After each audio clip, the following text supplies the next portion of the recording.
Chapter 4467. As her fingers moved, Fairy Xingyu's face gradually changed, finally turning into the appearance of a graceful woman. Xiaohua glanced at it and couldn't help but ask, "Senior, is this your original appearance?" Fairy Xingyu smiled and said, "Why? Are you reluctant to part with Princess Baihua?" "No." Xiaohua stole a glance at Suji and replied, "Junior is just curious and casually asking." "Then what do you think?" Fairy Xingyu had no intention of answering Xiaohua at all. Xiaohua shrugged, indicating that he couldn't guess. Suji said indifferently, "Neither Xingyue nor I have our original appearances. Our appearances can't be revealed on the 3 continents. What you see is an illusion." "All right, this junior understands." Seeing that Suji's appearance had also changed, Xiaohua tactfully shut his mouth. While they were talking, several divine senses and clear eyes swept over. When they landed on the 3 of them, they retracted their gazes happily. After a short while, a dozen or so Confucian martial grandmasters around the 7th grade of origin energy flew over. They were either dressed in Confucian robes or armor. When these martial grandmasters saw Fairy Xingyu, they bowed respectfully and said, "Subordinate greets Palace Master." And Fairy Xingyu nodded and waved her hand to signal them to get up. She raised her hand and pointed at Suji and Xiaohua, saying, "These are my good friends, Senior Su and Spiritual Master Xiao. When you see them, it's like seeing me." Yes, the dozen or so Confucian cultivators didn't dare to be negligent and hurriedly bowed to the 2 9th-level cultivators, saying, "Greetings, Senior Su and Spiritual Master Xiao." However, when the 3 words Spiritual Master Xiao came out, several Confucian cultivators came to their senses and exclaimed, "Spiritual Master Xiao? Xiaohua? Spiritual Master Xiao of the Fortune Gate?" Xiaohua touched his nose, regretting that he didn't disguise himself. He nodded slightly and said, "Yes, it's me. It's really Spiritual Master Xiao. It's really Spiritual Master Xiao." At this time, the dozen or so Confucian cultivators were all excited. Junior thought that Spiritual Master Xiao had returned to the hidden immortal continent. "I really didn't expect to see Senior here." Fairy Xingyu looked at Suji, who was somewhat neglected, and asked, "What's wrong? Is Spiritual Master Xiao very famous now?" "That's right, Palace Master. Don't you know?" A Confucian cultivator nodded vigorously. "Right now, 1 demon and 1 human are in the limelight in the 1,000 Demons Sacred Realm. One of them is the heaven-defying Thunder Phoenix, who has just become a 7-star Great Saint.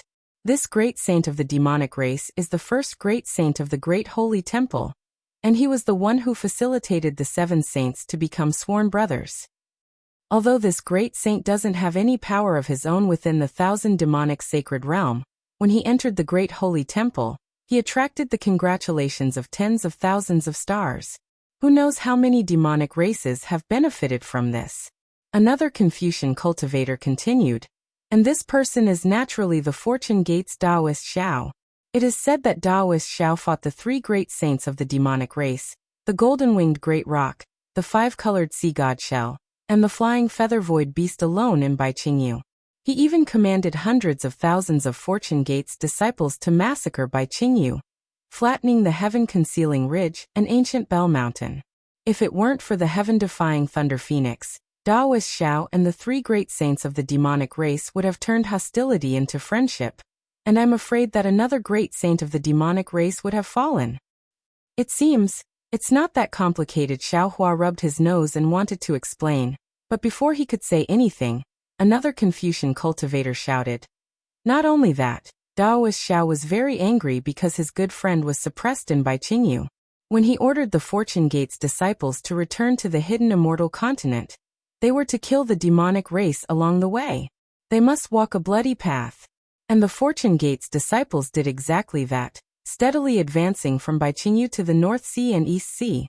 Wherever they passed, rivers of blood flowed, and many demonic races were killed. "This is purely a rumor," another Confucian cultivator hurriedly refuted. "The information I received is not like this. The Fortune Gate's disciples did not kill too many demonic races. They only killed the demonic races that blocked their path. As long as there was no resistance, they never made a move. There are some problems with the information you received." Another Confucian cultivator with a slightly shorter stature shouted, his scarlet-red face showing a layer of agitation. Wherever the Fortune Gate's disciples went, all the demonic races in the 1,000 demonic sacred territory trembled in fear. None of them dared to show their prowess. Of course, according to this old man's knowledge, there are close to 400 to 500 demonic races and 37 demonic kings in the 37 demonic territories near the North Sea, and they are urgently discussing how to stop the Fortune Gate's disciples. However, because Daoist Xiao had issued an order when the Fortune Gate's disciples set out, they were to kill anyone who stood in their way. Therefore, these demonic kings did not dare to act blindly without thinking, and they are currently seeking help from the Great Sage Hall. Damn it, this is so satisfying. At this point, the Confucian cultivator bowed deeply to Xiao Hua and said, Daoist Xiao, Junior Zhu Hong is in charge of the star-picking tower in the 1,000 demonic sacred territory. Although Junior has not been humiliated in the 1,000 demonic sacred territory, in this demonic territory where humans are inferior to dogs, I have seen all the humiliation the demonic races have done to our human race. Junior has never been so happy as today. Daoist Xiao is the pride of our human race, the leader of our human race. Daoist Xiao, although your reputation is like the sun in the midday sky in the 1,000 demonic sacred territory, and this news has not been approved by the palace master, we dare not leak it. Even in the star-picking tower, not many people know about it. But rest assured, your reputation is like rolling thunder. Before long, before the Fortune Gate's disciples set foot on the hidden immortal continent, your name will be known throughout the world. Seeing that the Confucian cultivators were so excited that they ignored her, and were about to crowd around Xiao Hua, Fairy Xingyu's face turned sullen, and she said angrily, Xiao Hua Yu, I treated you as a relative in vain. You caused such a big commotion in the 1,000 demonic sacred territory, and you didn't even tell me? Xiao Hua was speechless and he argued, Senior, it's not that Junior didn't want to tell you, but this matter of fighting and killing really spoils the mood. Moreover, no matter how big of a commotion Junior caused, isn't it not as powerful as Senior Xingyu? Senior, look at your subordinates. Which one of them isn't an all-powerful figure? Which one of them isn't capable of doing earth-shattering things? It's just that they can't act casually for the sake of Xingyu's development. Junior didn't have such scruples and dared to act. Humph, your mouth is smeared with honey. Fairy Xingyu curled her lips in disdain, but her face was smiling like a flower. Suji frowned and asked, I forgot to ask you, who is that little white dragon whose soul is similar to yours? Oh, his name is Xiaobai. His original body was a giant python. Later on, he cultivated into a python dragon, and his physical body was destroyed. His primordial spirit cultivated with Junior, and after he took over Junior's body, it was somewhat similar to Junior's. The ancient Bell Mountain's Demon King coveted Junior's Fortune Gate, and the 7-colored sea god Shell also had some matters to discuss with Junior, so they took Xiaobai as Junior and captured him. Xiao Hua concisely explained the cause of the matter, but when Suji heard Xiao Hua mention the 7-colored sea god Shell, a look of shock appeared on his face. He raised his hand and said, It's not too late to talk about this in the star-picking tower. Yes, Senior. Xiao Hua hurriedly shut up. Let's go, Fairy Xingyu ordered and flew to the front. Suji naturally ignored the Confucian cultivators and followed behind. Xiao Hua was about to follow when he saw the dozens of Confucian cultivators looking at him eagerly. He thought for a moment, slowed down and raised his hand. Fellow immortals, let's go together. Yes, Senior. Zhu Hong was overjoyed and flew over first. A few other Confucian cultivators hurriedly followed, and the rest flew at the back with smiles on their faces. Those who surrounded Xiao Hua were basically generals in armor. They were straightforward, and Xiao Hua's massacre of Bai Qingyu was very satisfying and greatly boosted the morale of the human race. They admired Xiao Hua greatly, and some of them became familiar with Xiao Hua in less than half a cup of tea. Seeing that Xiao Hua was not arrogant and was also Fairy Xingyu's relative, they soon talked about everything. Xiao Hua had always been curious about this mysterious Xingyu. It seemed that Xingyu's tentacles were spread all over the 3 continents. Not to mention anything else, even Fairy Xingyu and Suji didn't know that Xiao Hua massacred Bai Qingyu and led the troops south. But Xingyu had already received the news, and most of the news was true. which made Xiaohua really admire her. Yingpe and Xiongyi could be considered outstanding in this regard, but the Fortune Gate and the continuous merchant union were far inferior to Xingyu. Therefore, Xiaohua himself also became acquainted with these Confucian cultivators. Looking at the mountain-like pavilion in front of him, Xiaohua had already chatted a lot with these generals. Xiaohua already knew that these dozens of Confucian cultivators were the masters of the star-picking tower in the Thousand Demons Sacred Realm. They had gathered here because Fairy Xingyu had closed the star-picking tower in the Thousand Demons Sacred Realm. It was also because they had made great contributions to Xingyu that Fairy Xingyu allowed them to enter the Star Moon Palace. Of course, these masters were puzzled by Fairy Xingyu's decision to close the star-picking tower. This was because the star-picking tower in the Thousand Demons Sacred Realm was different from the hidden immortal continent and the pure land of ultimate bliss. There were many demon races in the Thousand Demons Sacred Realm who were willing to trade with the star-picking tower in exchange for what they wanted. Similarly, the star-picking tower could also obtain demon fruits, demon herbs, and other things that the human race couldn't normally obtain from the demon races. It could be said that the star-picking tower's profits in the Thousand Demons Sacred Realm were more than those of the hidden immortal continent and the pure land of ultimate bliss. Xiaohua naturally understood Fairy Xingyu's plan. If the Star Moon Palace was as Suji had divined, it would be her and Suji's last chance. Moreover, it would also be her most confident chance. Therefore, Fairy Xingyu had to wrap things up well. Although the Star Moon Palace was huge, it might not have any supreme cultivators. At most, it might have some 9th-grade Essence Force worshippers. If there were no supreme cultivators protecting it in the Thousand Demons Sacred Realm, the star-picking tower would definitely be targeted by the demon race. If one of the many star-picking towers was invaded by the demon race, then there would be a snowball effect. Not only all the star-picking towers in the Thousand Demons Sacred Realm, but even the star-picking towers in the hidden immortal continent and the pure land of ultimate bliss would also be affected. Fairy Xingyu wouldn't let the star-picking tower fall to such a state. Therefore, she had made such a plan. Chapter 4468. Xiaohua didn't think too much about it before, but when he saw how dejected these tower masters were, it was obvious that they didn't want to give up on their previous efforts.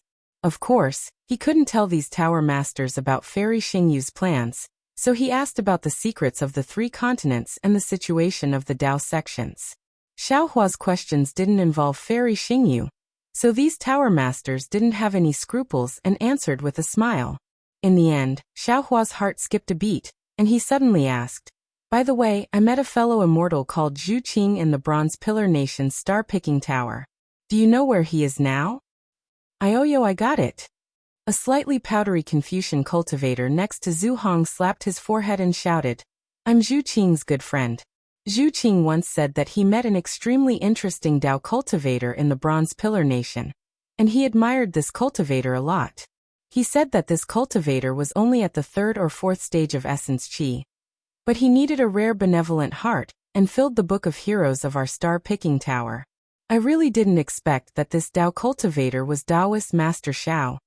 Xiaohua looked at the Confucian cultivator's coquettish appearance and his slightly pinched fingers, and goosebumps rose all over his body. He hurriedly shrunk his neck and asked, "Where is fellow immortal Zhu Qing now? I also want to ask him if his Book of Heroes is filled." "I'll let you know," Daoist Master Xiao the Confucian cultivator smiled and replied. "Although Zhu Qing isn't a tower master and his strength is average, he has made a lot of contributions to our star-picking tower. Now he has received the Palace Lord's favor and has been escorted to the star-picking tower. Haha, very good." Xiaohua nodded slightly. He also understood that the so-called contribution should be the body of Princess Baihua. However, it was also because of Zhu Qing that Princess Baihua didn't die in the countryside. This drinking and pecking was really wonderful.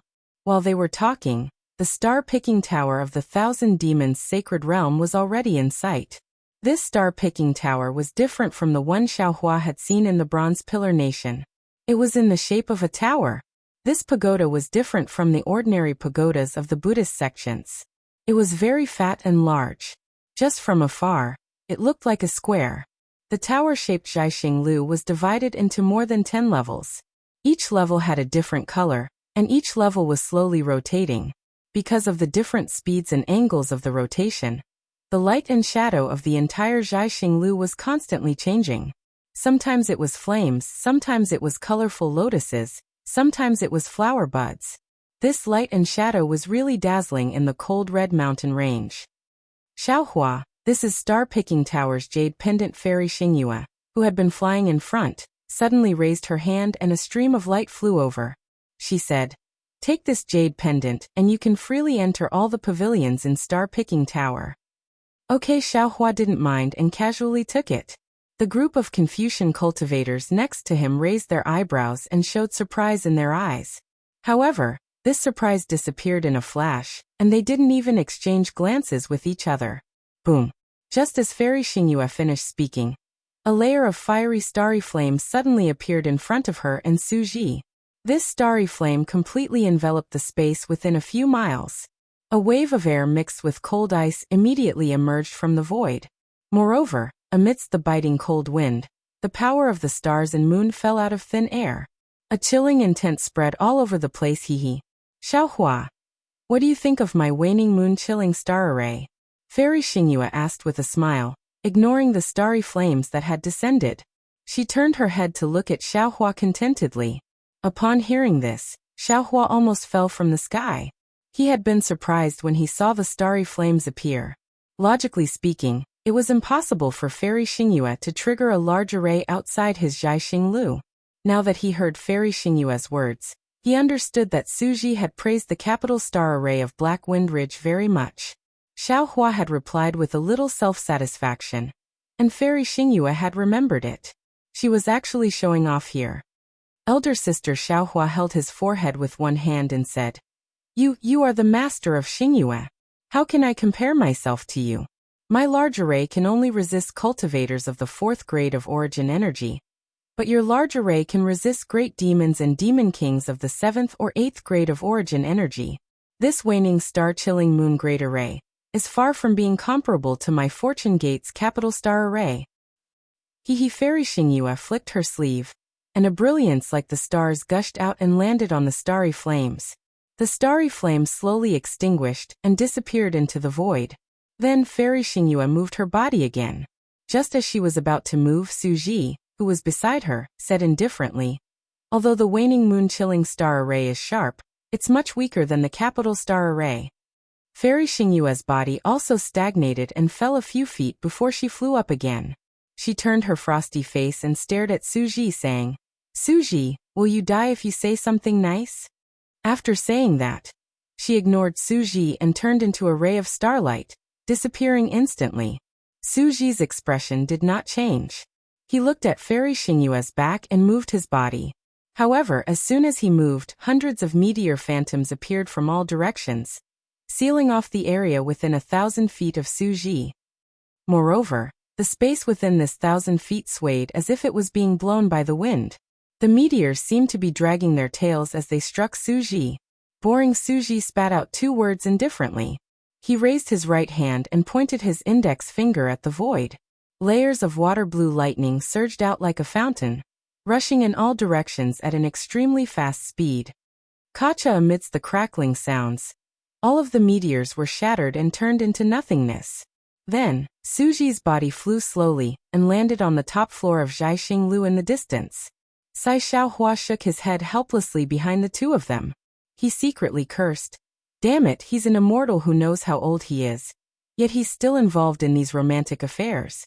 It's really nauseating. Senior Su, you obviously have some feelings for Fairy Xingyue. Why didn't you make it clear? When you appeared as Do Shanjun back then, weren't you also extremely handsome? Didn't those women from the Bronze Pillar Nation go crazy for you? Could it be that the real Fairy Xingyue doesn't dare to confess? Oh, I understand. Xiaohua came to a realization. According to Fairy Xingyue, Punisher Heavenly Venerate doesn't seem to get along well with Ruler Heavenly Venerate. If the two of them develop feelings for each other, I'm afraid it won't be easy to deal with. Damn it, it's really uncomfortable to be an immortal. Xiaohua flew back to the place where Su Ji had shattered the waning moon chilling star array. The aura of the shattered void had not been completely annihilated. Xiaohua's protective brilliance was still cut open. While Xiaohua had witnessed Suji's strength, he was also quite convinced by him. That day in the Bronze Pillar Nation, Xiaohua's bullying of Dou Shanjun could be said to have caused Dou Shanjun to lose face. Even during the battle at the Black Wind Ridge, Xiaohua had not let Dou Shanjun off easily. Xiaohua now knew that Dou Shanjun could have pinched him to death with a finger at that time. However, Suji had not taken out any special magical power. He had only used a Confucian magical power that was suitable for Dou Shanjun to fight with Xiaohua. Even though he had been defeated, he had still used any magical power of the Dao sect. Xiaohua could not compare to his self-restraint and breadth of mind. It seems that the job of a punishment envoy is not something that any immortal can do. Xiaohua sighed. I don't know how Senior Su cultivated before he became an immortal. What kind of place is his hometown? It can actually cultivate such an outstanding immortal. Naturally, there were restrictions around the star-picking tower. However, since Xiaohua had the jade pendant given to him by Fairy Xingyue, he naturally would not be stopped. He also landed at the top of the star-picking tower. At the top of the star-picking tower was a palace that did not look big, but had an enormous space inside. When Xiaohua entered, Suji was already sitting on a futon. He was holding a jade eye in his hand and looking at it with a frown. Fairy Xingyue was lying on a strange net woven from soft vines. She was suspended in the air and her snow-white jade feet were swaying like crystals. Xiaohua's gaze moved away from the toenails that were painted with starlight. With a wave of his hand, he picked up a spirit fruit that seemed to be 5 stars from a jade table and took a light bite. A ball of fiery juice rushed into his mouth. Xingyue Suji put down the jade eye and looked at Fairy Xingyue. What happened to the 3 demon realms, Qijing, Yuanfeng, and Bingqin?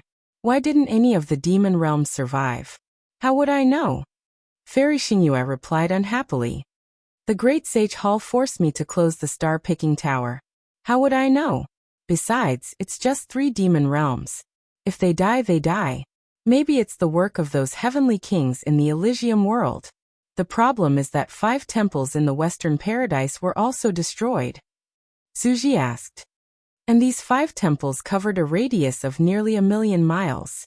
Whether it was the heavenly kings guarding the temple, or the Buddhas in the temple, even the good men and women around the temple, they all disappeared. Don't you think there's something fishy about this? Of course I know. Fairy Xingyue replied unhappily. But these are the 3 continents, not the star field of the immortal realm. They are not under my control.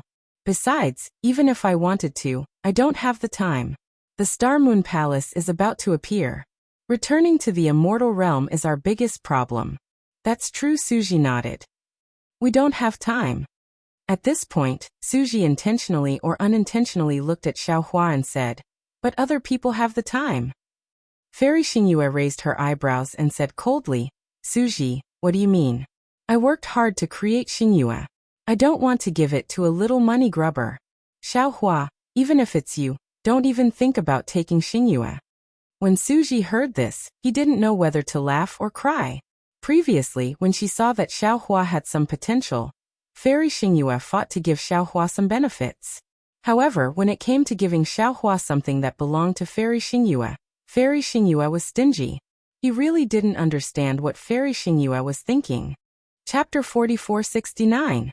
However, Fairy Xingyue's subsequent words immediately enlightened Suji. Don't think I don't know what he's thinking. Fairy Xingyue snorted coldly. Didn't he support the monster clan to establish the continuous merchant union to compete with Xingyu? I'd like to see how his continuous merchant union can develop to the same scale as my star moon. Then Fairy Xingyue looked at Suji and said, could it be, you know that his continuous merchant union is just a child's play? At this point, you're encouraging him to pick the peaches? Forget it, Suji waved his hand and said, just pretend I didn't say anything. Then Suji looked at Xiaohua and asked, by the way, why did that rainbow seashell make things difficult for you? She doesn't seem to be a monster clan member of the Thousand Monsters Sacred Realm, right? She's very powerful. Even I don't want to provoke her. How did you get out of trouble? This Xiaohua habitually touched his nose before lying and was about to speak. Fairy Xingyue saw it at a glance and shouted, He's going to lie again. When you met me earlier, you told me a lot about Bai Qingyu, but in the end, you still lied a lot.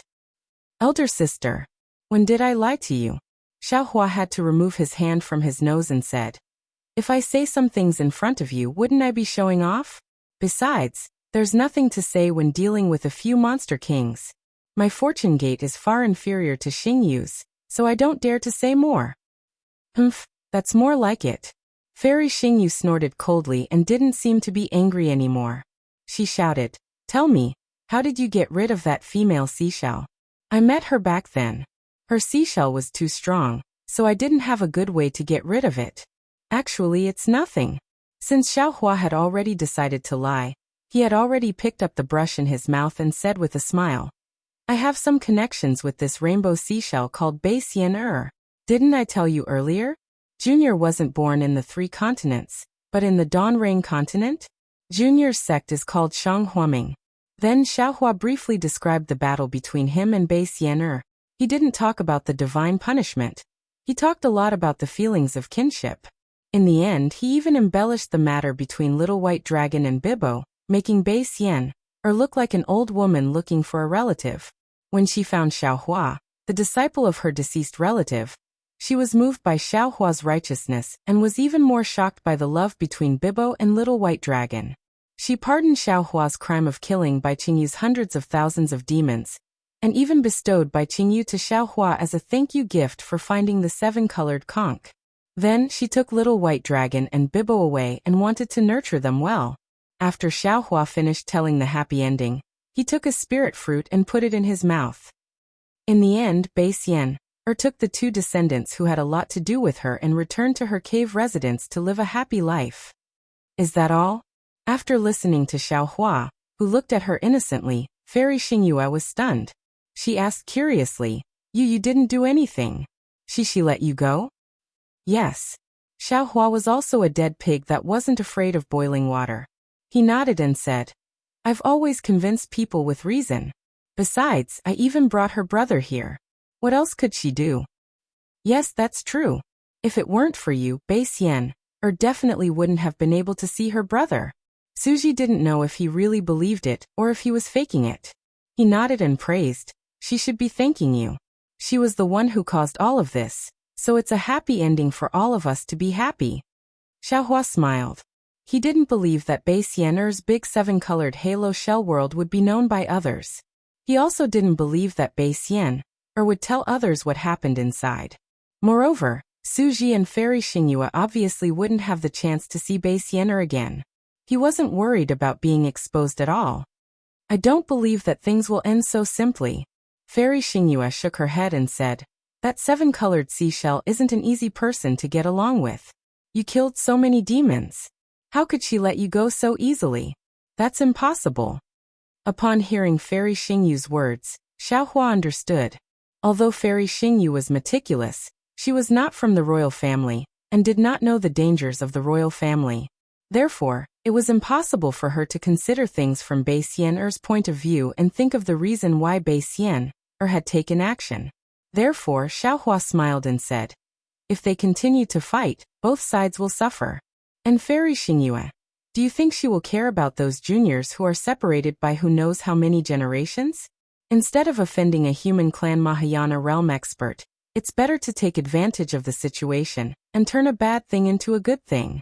After all these twists and turns were caused by her own actions, right? Suji ignored them and frowned. Xingyue, where is this so-called Red Sea domain? Why don't I have any impression of it? Fairy Xingyue glared at Xiaohua. She knew that Xiaohua wouldn't say much, but she couldn't find any clues. Fairy Xingyue said to Suji, Bai Xian is from the Sea Clan. Her so-called Red Sea domain should be in the demon realm. How could you know? Even I. This is the first time I've heard of it. Why is the 3 continents so chaotic? Suji smiled bitterly. I always thought that this Bai Xian was from the demon realm, but I didn't expect her to be from another high-level world like us. From what Xiaohua said, I can't tell whether this Red Sea domain is from the upper realm or not. Fairy Xingyue shook her head slightly. However, from Bai Xian's strength, the Red Sea domain is not much different from the demon realm. I'll check it carefully when I return to the Palace of Justice. Senior Xiaohua smiled and said, this junior will go for a walk and see my old friends. Seniors, let's discuss the matter of returning to the immortal realm. And go ahead. Suji nodded. However, just as Xiaohua walked out of the hall, Fairy Xingyue's voice sounded again. Xiaohua, don't seduce the star-picking house master of Xingyue. Xiaohua staggered and turned around helplessly. Elder sister, your Xingyue is not the Yihong brothel.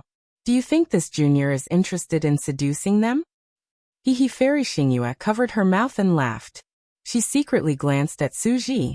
Fortunately, Suji seemed to be thinking about something and frowned. He did not pay attention to what Fairy Xingyue said. The outside of the hall was empty, with only bare stone walls. There was no one around, and there was no exit. Xiaohua released his divine sense, scanned the area, and walked towards a certain direction. Sure enough, when Xiaohua arrived in front of the stone wall, a ripple appeared on the stone wall, and a moon gate appeared. Xiaohua floated past the moon gate, and a ripple swept across the jade pendant in front of his chest. Outside the moon gate was the pavilion that Xiaohua had seen outside the star-picking house. Layers of beautiful halos slowly flowed between the pavilions, and an unconcealable coldness emanated from the halos. This coldness not only spread outside the star-picking house, but also seeped into the bottom of the star-picking house. Restrictions that looked similar to defensive formations were born in this coldness. Xiaohua walked to the edge of the pavilion and looked outside the star-picking house. In just a moment, it was already snowing outside.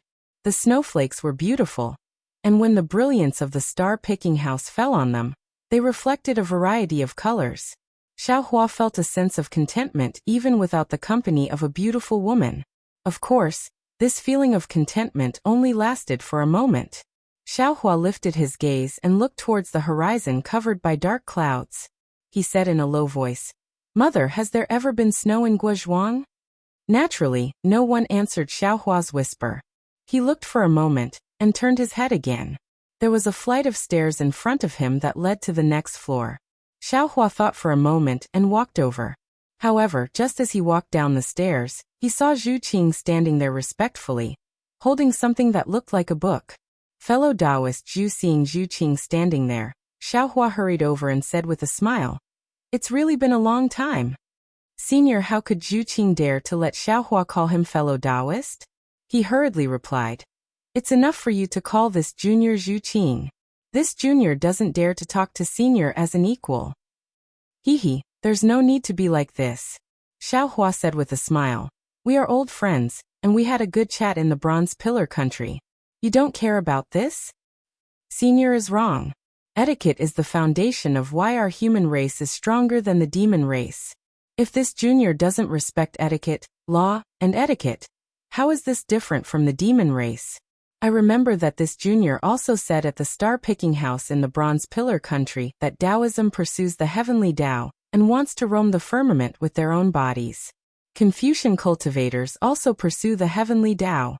However, Confucian cultivators believe that the heavenly Tao is the human path. Experiencing the world of mortals will naturally temper the heavenly Tao in their hearts. The heavenly Tao is either Tao, or law, or reason. If this junior can't even abide by this etiquette, how can this junior comprehend the will of the heavens and the hearts of the people? Xiaohua was a bit embarrassed. He nodded and said, that's right. You said this on the ferry under the Rainbow Bridge that day. This Xiao still remembers it. It's good that senior remembers it." Zhu Qing had a respectful smile on his face. He handed over the book in his hand and said, "This junior remembers that senior once said that you wanted to finish writing the Book of Heroes in the star-picking house. This junior held senior's words in high esteem that day. This junior also believed that senior could realize that dream. However, what this junior didn't expect was that in just 200 years, senior had already risen from biographies to this era. Although senior's deeds aren't enough to finish writing the entire this era, this junior knows that it won't be long before senior will have his own Book of Heroes." In the face of Zhu Qing's respect, Xiaohua's interest was somewhat dampened. However, after some thought, he understood Zhu Qing's difficulties. Zhu Qing was only a Confucian cultivator at the beginning of the 5th grade of Essence Force. He was a human Mahayana cultivator. Even the palace master of the Star Moon Palace treated him as an equal. How could Zhu Qing, the tower master of the star-picking house, dare to address him as a brother? Of course, Zhu Qing wasn't that kind of person. Of course, he wouldn't do anything that crossed the line. Why should he make things difficult for him? Thus, Xiaohua smiled and took the book. He said, Zhu Qing, back then you told this old man that the Book of Heroes in the star-picking house isn't a book. Why is this book fooling this old man today? Chapter 4470. Hearing Xiaohua refer to himself as an old man, Zhu Qing immediately relaxed. He smiled and said, Senior will know when you take a look. Yes. As Xiaohua spoke, his gaze landed on the book. He saw that the book was rough to the touch, similar to an ordinary book. There were even layers of paper-like imprints on the side of the book.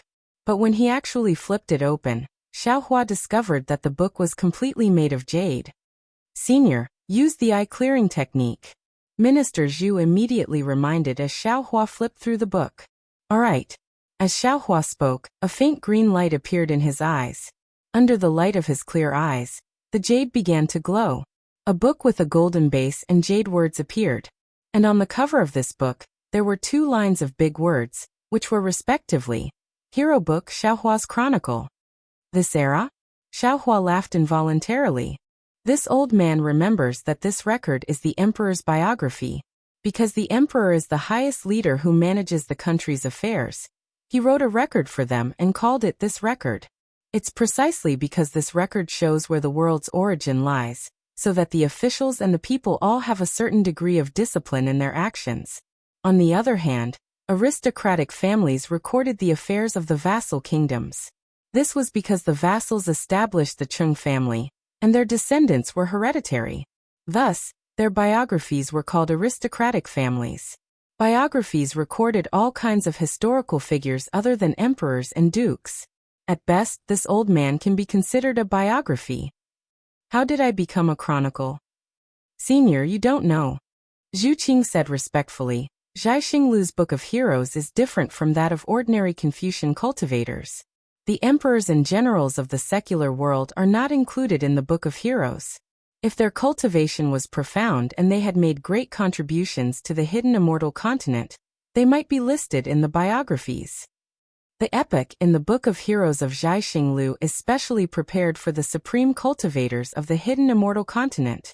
For example, the chronicles of Immortal Emperor Go Chun, Virokana Rulai, Golden-Winged Peng Grand Sage, and Octagonal Pentaceratops Grand Sage. Each of these chronicles recorded the achievements of immortal emperors, Virokana Rulai World Sovereign, and Golden-Winged Peng Grand Sage. Aside from the chronology, the noble clans of Zhai Xinglu are also different from the noble clans of ordinary Confucian cultivators. They record the noble clans of the 100 schools of thought, such as the Dongfang noble clan, the Shiman noble clan, the Nangong noble clan, the Dark North noble clan, etc. It records the history and deeds of these noble clans. The so-called biographies recorded the deeds of other cultivators besides the current era and the aristocratic families. There were many records in this biographies. There were Confucian cultivators, Buddhist sects, Taoist sects, and demons. It was the true Book of Heroes of Zhai Xinglu. Senior was previously listed in the biographies, which should be the biographies of Xiaohua. However, just a few days ago, Senior shocked the 1,000 demons' sacred realm, and your name spread far and wide. The Book of Heroes that recorded Senior's deeds was also changed to the Chronicles of Xiaohua. This junior was fortunate enough to be the first person to create a biography for Senior. This Chronicles of Xiaohua was also personally created by this junior. Thank you, thank you. Xiaohua looks at the respectful Zhu Qing and says with emotion, I didn't think that the joke this old man made that day would actually come true today. Thank you for your hard work. I don't dare. It is this junior's honor to be able to write this chronicles for Senior. The pride on Zhu Qing's face doesn't seem to be fake, and he answers very happily. Xiaohua slightly nods and looks at the big words on the jade. However, the Chronicles of Xiaohua still has 4 words, and he doesn't see what's inside. Xiaohua asks curiously, Zhu Qing, how do you see what's inside? Senior Zhu Qing says with a smile, Zhai Xinglu's Book of Heroes records the deeds of various heroes. Some are secret, and without a certain level of authority, you can't see them. This junior can only see a part of Senior's chronicles. Didn't Palace Lord give Senior a jade pendant? Senior can just put the jade pendant on the Book of Heroes. Okay. Xiaohua responds and puts the jade pendant on the Book of Heroes. Indeed, starlight appears on the jade pendant. In the starlight, the Book of Heroes starts to move by itself, page by page. Since it's his own chronicles, Xiaohua originally wanted to read 10 lines at a glance. However, just as he reads the first page, he sees the first sentence. Xiaohua of Dao Sect, origin unknown. First appeared in Yu Province's Longevity Town, only 3rd grade of elemental force, and next to this sentence is another line of small words. Suspicious. Origin of other realm. Name of realm unknown. His Xiaohua inhales a breath of cold air and hurriedly continues to flip. Sure enough, at the place where Ci Hang appeared, there are 2 lines of small words. Suspicious. This Ci Hang might be Xiaohua in disguise, because the timing of Xiaohua's coma is really too coincidental. However, Xiaohua has never revealed his Buddhist cultivation, so it's impossible to confirm. Suspicious. There is a Ci Hang in Single Liang country. The name and appearance are all the same. But that day, Ci Hang didn't leave Single Liang country, so Ci Hang might have escaped detection. His Granny Xiaohua's expression changed slightly. He raised his head and looked at Zhu Qing. Zhu Qing didn't show any surprise and said with a smile, Senior, this junior can only see a few places, but this junior knows. There might be many places that Senior can't think of. People often say, if you don't want others to know, don't do it in the first place. Many times, things that we think are undetectable are actually not hidden at all. AI, that's right. Xiaohua also shook his head and continued to read. The more he read, the more shocked he became. There were actually many secrets that he didn't want others to know. But fortunately, Xiaohua didn't care about the secrets recorded in the Book of Heroes. When Xiaohua flipped to the last page, he saw the record. Fortune Gate's 200,000 disciples massacred by Qingyu, then led the troops to Heaven-Concealing Ridge and Ancient Bell Mountain. In this battle, the Fortune Gate ascended the battle stage of the 3 mainlands' struggle for hegemony. Xiaohua is qualified to be listed in this chronicles. Behind this was another line of slightly lighter handwriting. Suspicious. These 200,000 disciples are Xiaohua's Iron Army in the Kunlun Immortal Realm. Fortunately, Xiaohua saw this and let out a long sigh. This Zhao's biggest secret has yet to be revealed. Moreover, the secret of these clones has yet to be discovered. Granny, this star moon is too powerful. If this Xiao can obtain it in his hands. Of course, this thought flashed through Xiaohua's mind. Since Fairy Xingyu had already warned Xiaohua not to covet it, Xiaohua definitely wouldn't go and provoke a true fairy from the immortal realm. Xiaohua closed the chronicles of Xiaohua in his hand and asked with a smile. Zhu Qing, is there any other Book of Heroes in this star-plucking tower? Reporting to Senior, Zhu Qing carefully received the Book of Heroes and respectfully said, all of Star Moon's books of heroes are placed in the Moon-Embracing Palace. Normally, only a few copies are placed in various star-plucking towers. Because Senior recently appeared in the Thousand Demons Sacred Realm, Senior's Book of Heroes was sent to the star-plucking tower here. Of course, the star-plucking tower in the Thousand Demons Sacred Realm has been closed recently, and the other star-plucking tower's books of heroes were also sent here. However, these books of heroes are mostly chronicles and biographies of the demons. If Senior is interested, you can head to the Hall of Heroes to take a look. Moon-Embracing Palace? Xiaohua was stunned and asked curiously, what kind of place is the Moon-Embracing Palace? Senior, please know, Zhu Qing answered. The reason why Star Moon is called Star Moon is because the star refers to the star-plucking tower, and the moon refers to the Moon-Embracing Palace. I'm sure Senior already knows what the star-plucking tower is. The Moon-Embracing Palace is the palace where the Palace Lord resides. As for where the Moon-Embracing Palace is, I don't know either. Oh, I see. Xiaohua smiled. Fairy Xingyu had told him so much, but she had never mentioned the Moon-Embracing Palace. Of course, she was wary of him. He asked again, the Hall of Heroes is in the star-plucking tower, right? Yes. Zhu Qing nodded. Good, Xiaohua said with a smile. Zhu Qing, If you have the time, can you bring me to the Hall of Heroes? Of course. Zhu Qing was very happy. I'm just about to return the Book of Heroes to the Hall of Heroes. Senior, please. The Hall of Heroes was on the floor where Zhu Qing was respectfully standing. In just a moment, Zhu Qing brought Xiaohua to the Hall of Heroes.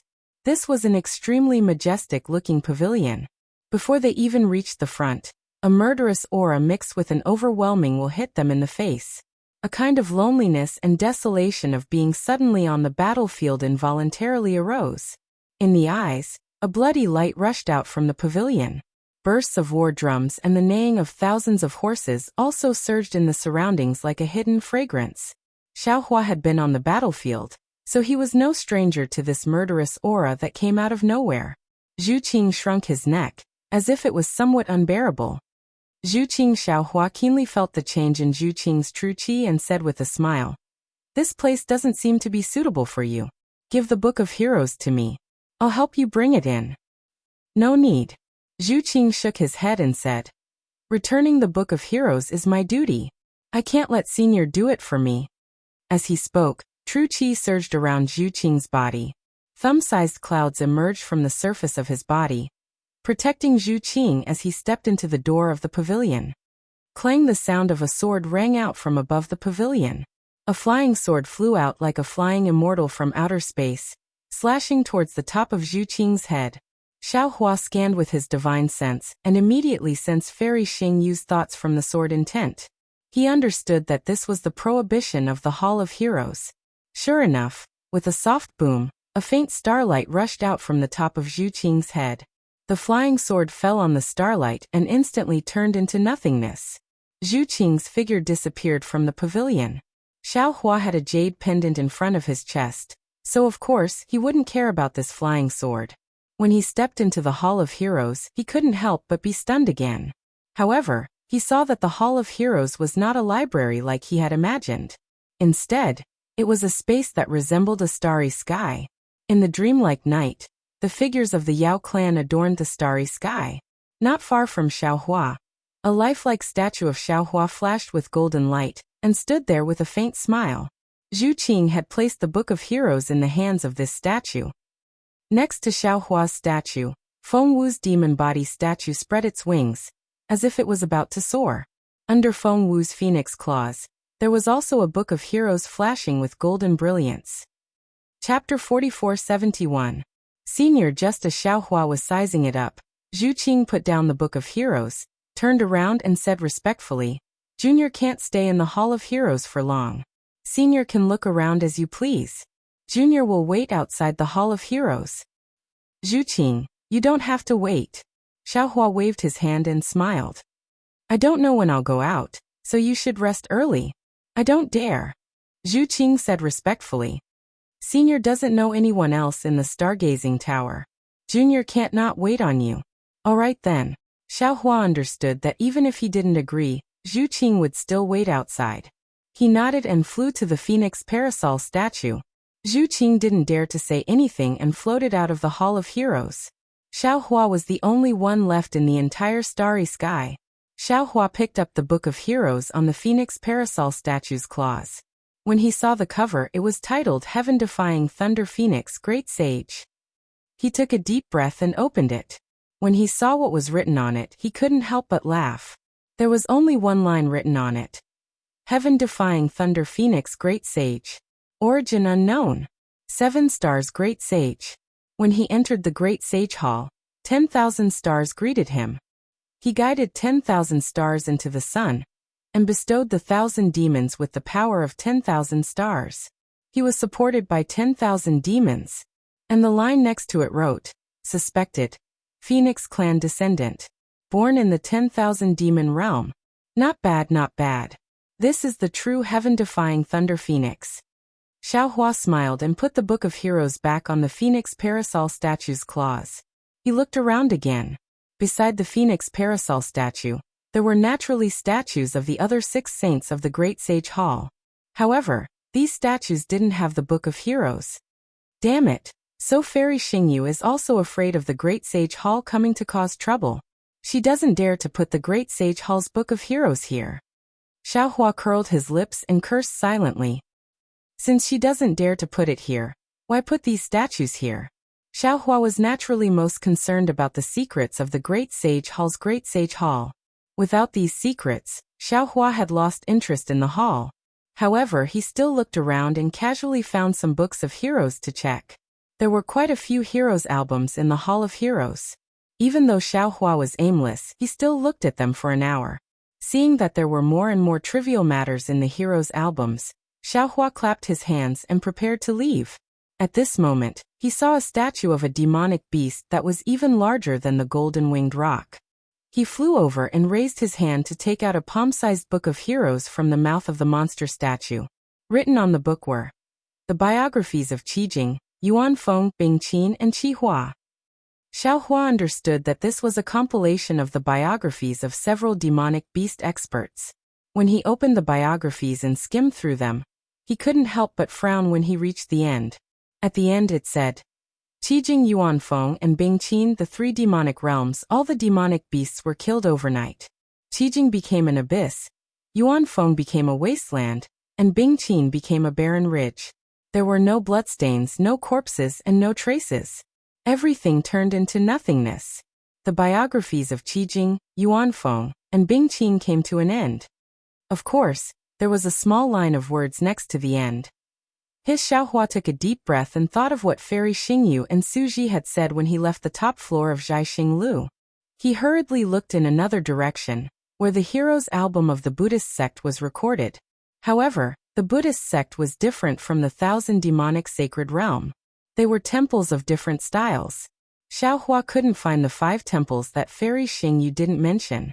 However, when Xiaohua looked at the shining Qijing statue, he had some understanding in his heart. His divine sense swept through the temple, and he also found 5 temples with dark colors. Xiaohua flew to one of the temples, and saw a hero's album in front of the mountain gate of the temple. On it was written, Aristocratic Family of Qingzhou Temple. Qingzhou Temple is Qingzhou Temple. It's really weird to make it an aristocratic family. Xiaohua didn't know whether to laugh or cry. If the Mahavairakana revered Buddha knew about this, wouldn't he be mad? Oh, there's no need to look at this aristocratic family of Qingzhou Temple. Just looking at Mahavairakana revered Buddha will make him go crazy. Immediately Xiaohua opened this book of aristocratic families to take a look. He saw that on the first page of the Book of Heroes, it was recorded. Qingzhou Temple was built in. It was built in the 73rd year of the calendar by begging alms from the school of law Qingzhou Luohan. The following pages of the Book of Heroes recorded the many good deeds and evil deeds of Qingzhou Temple in full detail. Next to every paragraph there was also a comment of doubt. And at the end, just like what Xiaohua saw earlier, it said, Qingzhou Temple had 1 protector heavenly king, 3 venerable masters, 4,213 Buddha sons, and more than 7,610,000 ordinary people, within 100,360 li radius. In one night they all disappeared without a sound of warning, without a single scream, without a single drop of blood left behind, and without a single piece of bone left behind. The Buddhist formations, Buddhist weapons, pagodas, and other things in Qingzhou Temple also disappeared without a trace. The remark on the other side was also suspicious. How strange! Xiaohua's heart tightened when he saw the disappearance of 7 million people. He took a closer look and still couldn't find any clues. He couldn't help but sigh inwardly.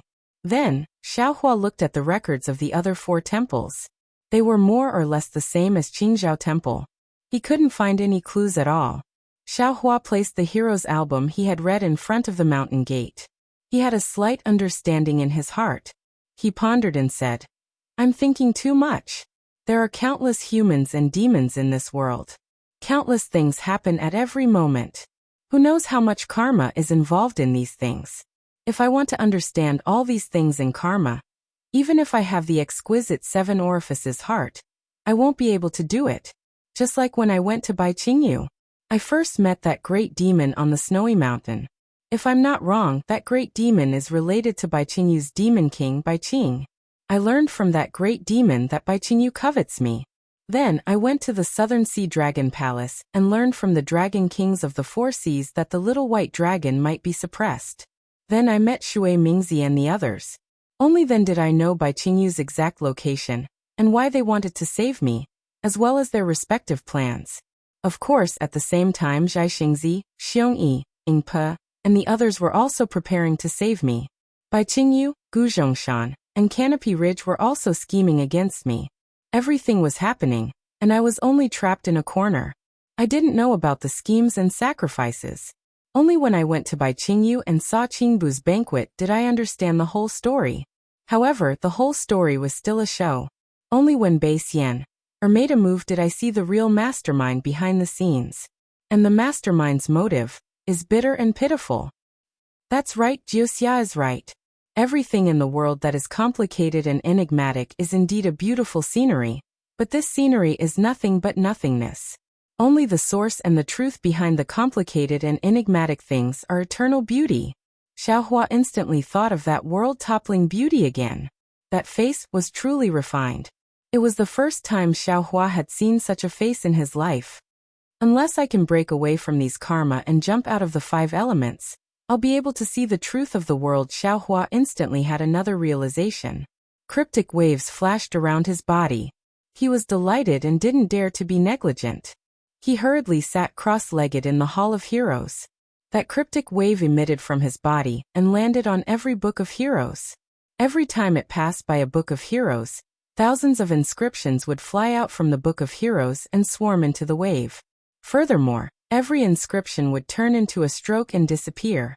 Looking at Xiaohua's figure again, it was also swaying like light and shadow as the inscriptions entered. Every time it swayed, his figure would change a little. When the wave enveloped the entire Hall of Heroes, Xiaohua's figure had already turned into a karma hand. Swoosh! The wave immediately reverberated when it touched the stone wall of the Hall of Heroes. The karma hand formed by Xiaohua produced thousands of thin threads, and fell into the thousands of sculptures one by one.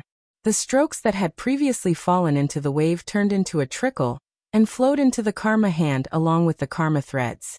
In just a few breaths, the reverberating wave collided with the karma hand again. The wave was like a surging wave. Strange scenes of light and shadow flashed in this wave. At the same time, the wave spread out in all directions with the karma hand as the center. It rushed through the restriction of the Hall of Heroes, and fell into the entire Zhaixing Lu Ha? On the top floor of Zhaixing Lu, Fairy Xingyu and Su Ji seemed to be talking about something. The water-blue thunder mark between Su Ji's eyebrows suddenly flashed. Su Ji was shocked. Just as he was about to get up, the wave of the karma wave had already wrapped around Su Ji. Su Ji seemed to be imprisoned. Both his figure and expression were frozen in place. It was the same for Fairy Xingyu, who was opposite Su Ji. Her bare ankles flashed with a pure white luster, and were slightly raised. The fluorescence from her toenails that were smeared with starlight also froze in mid-air. If the two immortals were controlled by the wave of karma, how could the other humans in Zhaixing Lu be spared? The entire Zhaixing Lu turned into a solidified light and shadow in the river of karma. Both time and space were still. Waves of karma surged out from the karma hand. The threads of karma were born from the thousands of sculptures. Through the records, they surged to various parts of the Thousand Demon Sacred Realm. It was unknown how long it took. Time was not the only and absolute thing in the river of karma. The area affected by the river of karma was also unknown. However, in the stillness of everything, the thunder mark between Su Ji's eyebrows flashed again. Swoosh! A spear-like object flew out of the thunder mark. As soon as it appeared, an extremely obscure wave fell into the river of karma. Kacha! A crack appeared where the ripple was. The stillness of the Thousand Demons Sacred Realm in Zhaixing Lu was shattered. At the same time, the seemingly endless river of karma was also cut off. However, it disappeared in an instant. Chapter 4472. It was only then that Su Ji finished speaking. He stood up abruptly and looked at the Hall of Heroes. Fairy Xingyu lowered her raised ankle. She looked at Su Ji in surprise and asked, "What's wrong?" "I don't know." Su Ji's eyes flashed with lightning. He said hesitantly, "I have a strange feeling as if someone is spying on us." Fairy Xingyu used her divine thought to check. After a moment, she shook her head and said, "That's impossible.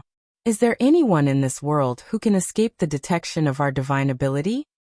My punishment fairy weapon has been activated. Suji suddenly touched the thunder mark that had disappeared with his finger and shouted, "There's definitely something unusual.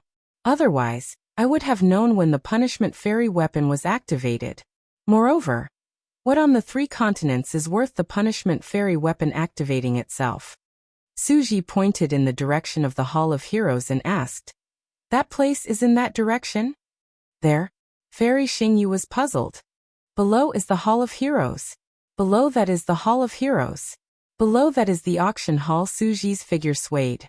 "Quick, the Hall of Heroes. Damn it, how could Fairy Xingyu not know what had happened?" she said angrily. Could it be that the 7-star Great Saint sneaked into the Hall of Heroes? The two ignored the restriction of the Hall of Heroes, crossed the space, and landed in the Hall of Heroes. Ripples flashed in a space in the Hall of Heroes.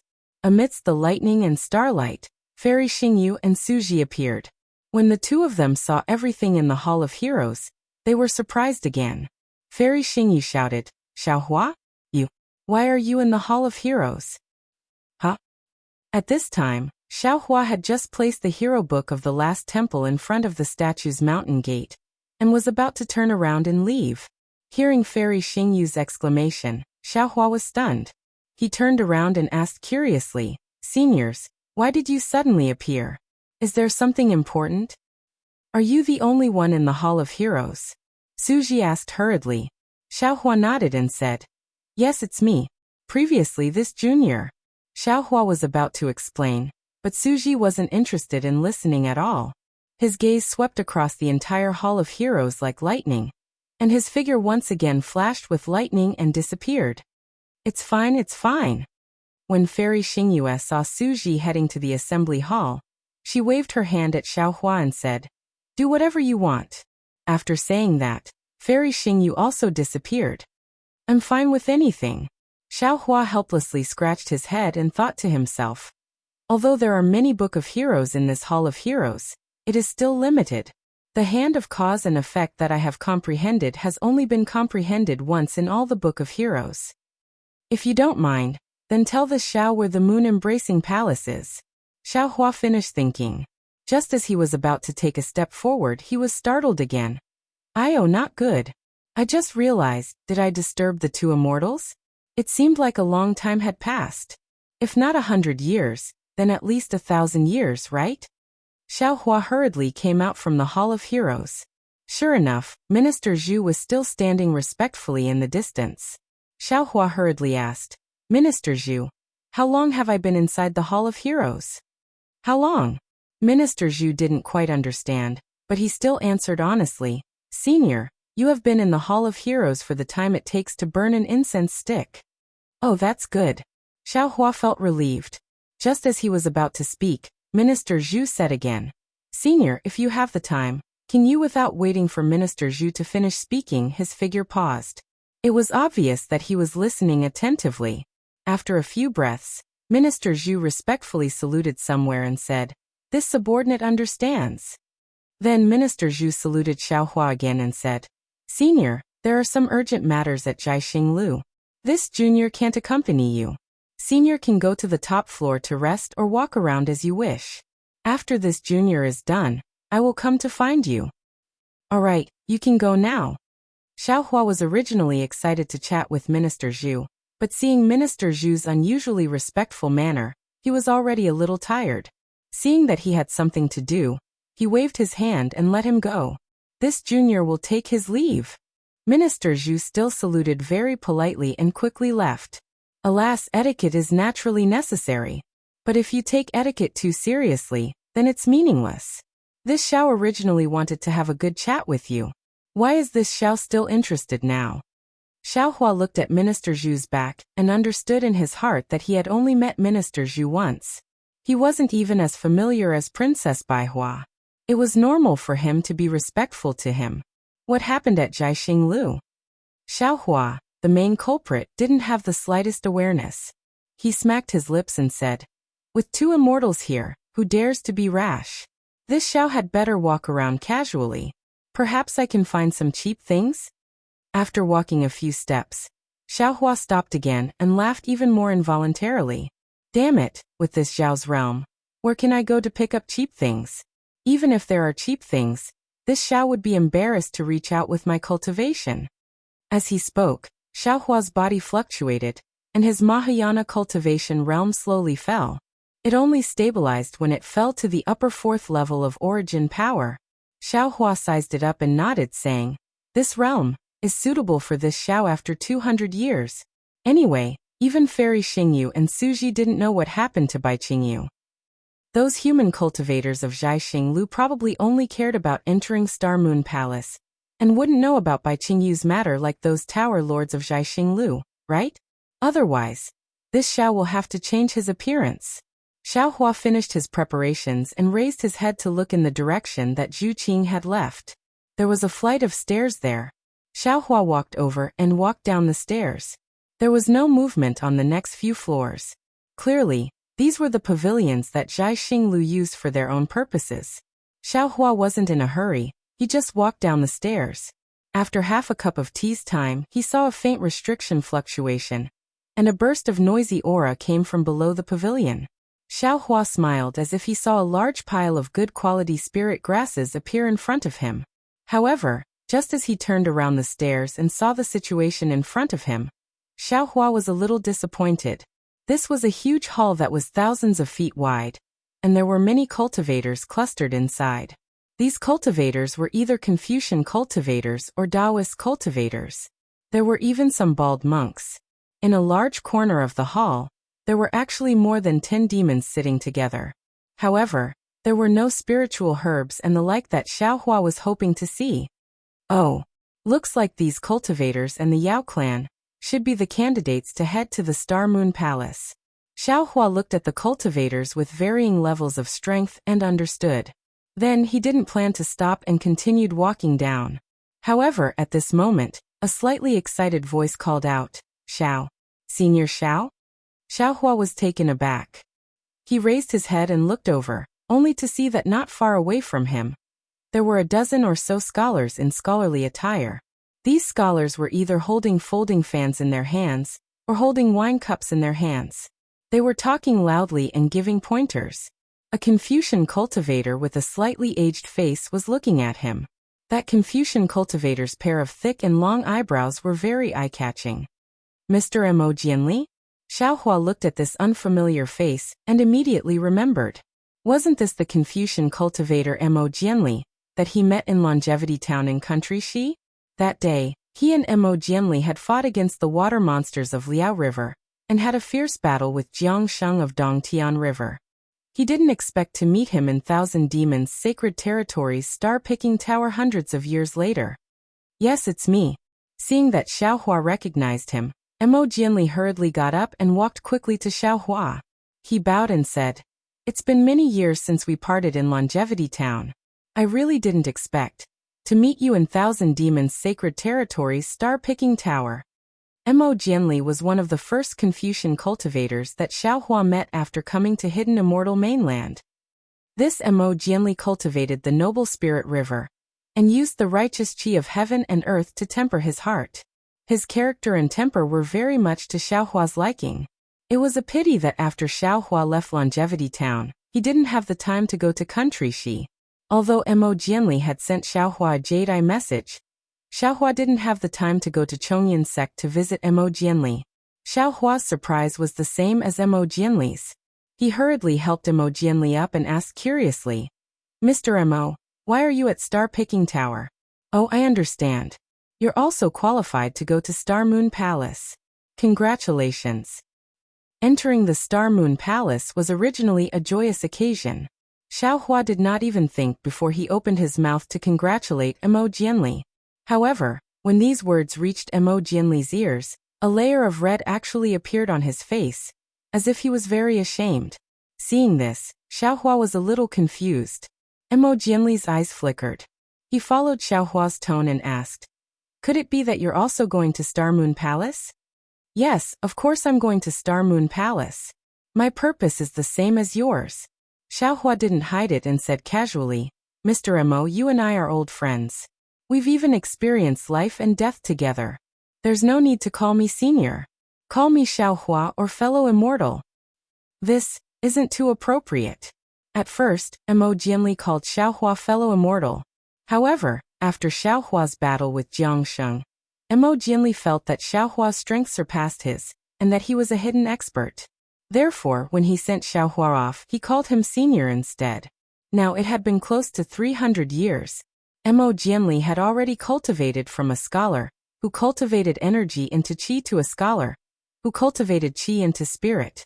He wasn't far from becoming a grandmaster. Among his peers, his cultivation speed was considered fast. However, when he looked at Xiaohua now, he still felt that Xiaohua was stronger than him. How could he call Xiaohua fellow immortal?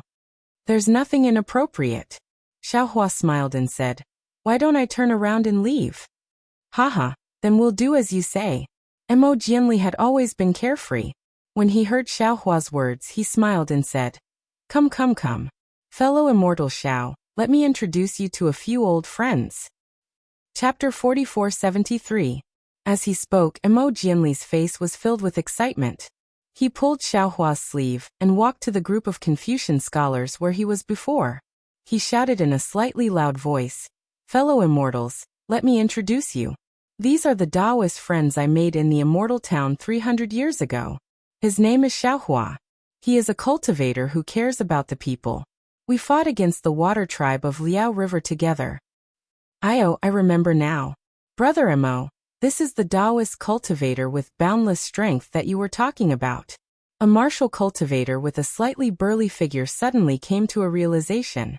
He hurriedly cupped his hands and bowed. "I'm Pu Qing. Greetings, fellow immortal Xiao." Thank you. Xiaohua returned the greeting. "Greetings, Xiaohua." Then, a few Confucian cultivators near Mo Jianli greeted Xiaohua politely. Although they were not as close as Pu Qing, they were still polite. When it was the turn of a Confucian cultivator with a white face and no beard, Mo Jianli's face froze. He looked a little unnatural. But he only hesitated a little, then said to Xiaohua with a smile, "Fellow immortal Xiao, this is Gongshu Minghu from the Gongshu family. He is less than 2,000 years old, but he is a master of the 5th level. He is a rare master among us." Mo Jianli was not flattering Xiaohua, but it sounded like he was flattering Xiaohua. Xiaohua did not understand why, but he still smiled and was about to say something. At this time, Mo Jianli said to Gongshu Minghu, "Senior Gongshu, this is my good friend Xiaohua. He is a Taoist cultivator with a good character. His future is limitless. You should get to know each other better." Gongshu Minghu had originally been whispering to a Confucian cultivator beside him, ignoring Mo Jianli's introduction. However, when he heard Mo Jianli's slightly exaggerated introduction, a smile appeared on his face. He had originally wanted to say a few words of encouragement. But when he heard Mo Jianli's last few words, his face changed. He looked at Xiaohua and said coldly, "I don't like Taoist cultivators. There is no need to talk about helping, let alone getting to know each other better. As for good character, it sounds ridiculous. There are many people in the world with 2 legs, but there are not many Taoist cultivators with a heart."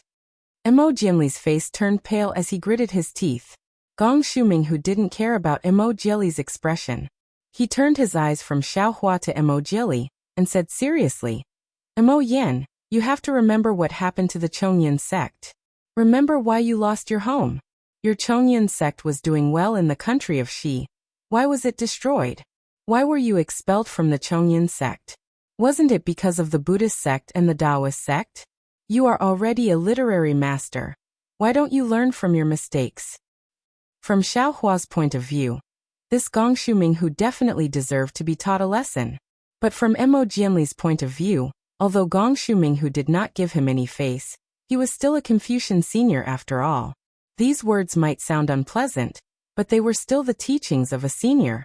Mo Jianli gritted his teeth and finally lowered his head. Yes, Senior Gongshu is right. Junior should have learned his lesson from being expelled from the sect, and from the tragedy of Chongyan sect's destruction. That's great. Gongshu Minghu nodded. He glanced at Xiaohua and said, "Then in the future, don't hang out with these cultivators who don't know your background.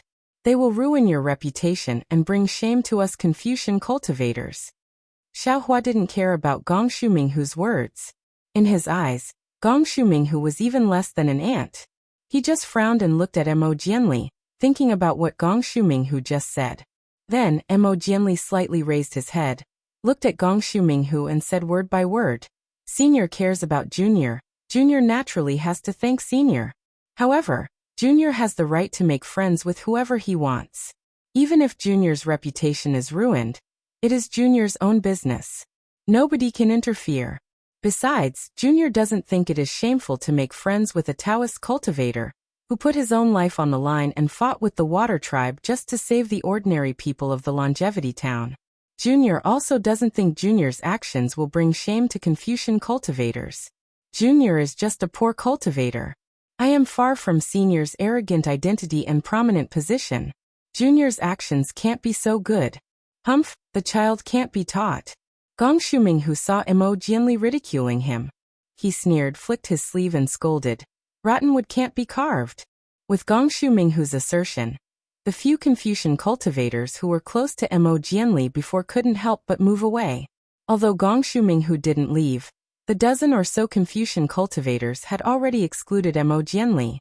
Mo Jianli looked at the dozen or so Confucian cultivators who he hadn't introduced yet, and sighed in his heart. "Fellow immortal Mo?" Xiao Hua's voice was light again. "Why were you expelled from the sect? How did Chongyun's sect get destroyed? What's the state of she now?" Alas, Mo Jianli sighed. Looking at the invisible barrier between him and the other Confucian cultivators, he smiled bitterly and said, "Fellow immortal Xiao, it's a long story, don't worry." Xiao Hua smiled and said, "Take your time, Gong Shuminghu." Just as Mo Jianli was about to speak, a clear voice came from the stairs. Xiao Hua was stunned and turned his head in disbelief. He saw two beautiful women with bright eyes and white teeth standing there with arrogance on their faces. Wasn't one of them Gong Shu Yisin? Gong Shuminghu pulled away from Mo Jianli and was talking to the other Confucian cultivators with a trace of arrogance on his face. When he heard someone call his name, he turned his head impatiently. When he saw Gong Shu Yisin and the other woman, his face immediately lit up. He almost ran to them and bowed. "Minghu greets your Auntie Xian and Auntie Ming. May I know why you called me Minghu?" Gong Shu Yisin's face showed obvious disgust and disdain. She said coldly, "Gong Shu Minghu, although your surname is Gong Shu, you're from a side branch of the Gong Shu family. You're not listed in the genealogy. You call me Aunt. Where did that come from? If you called me Aunt in private, then so be it. I won't argue with you. But you called me Aunt in public. Are you disregarding the genealogy of the Gong Shu family? You don't care about your face, but I do. Don't ruin the reputation of the Gong Shu family and embarrass the Gong Shu family." Gong Shuminghu knew that Gong Shu Yisin had always been arrogant and didn't put ordinary people in her eyes. But he didn't expect his words to cause so much trouble. However, Gong Shuminghu knew that although Gong Shu Yisin's words were unpleasant, every word was correct. Even if he wanted to refute, he couldn't. Just like when he scolded Mo Jianli from the perspective of a senior Confucian cultivator, he stole a glance around. There were already Confucian cultivators snickering. His face was hot and red. Sister Xian, the woman named Gong Shu Yiming, smiled and pulled Gong Shu Yisin's sleeve. Although Minghu can't be listed in the genealogy, in terms of seniority he is more than 1,000 years old. He should call you Aunt. A senior who is hundreds of years old. There was nothing wrong with what he said. Why do you have to be angry with that junior? Humph. Gong Shu Yisin rolled her eyes at Gong Shu Yiming and said to Gong Shuminghu, "I won't argue with you this time. Uncle Jingyi called you down for something." Hearing this, Gong Shuminghu felt relieved and hurriedly said with a smile, I know. Thank you, Aunt." Senior, however, just as he was about to take a step, Gong Shu Yisin suddenly screamed.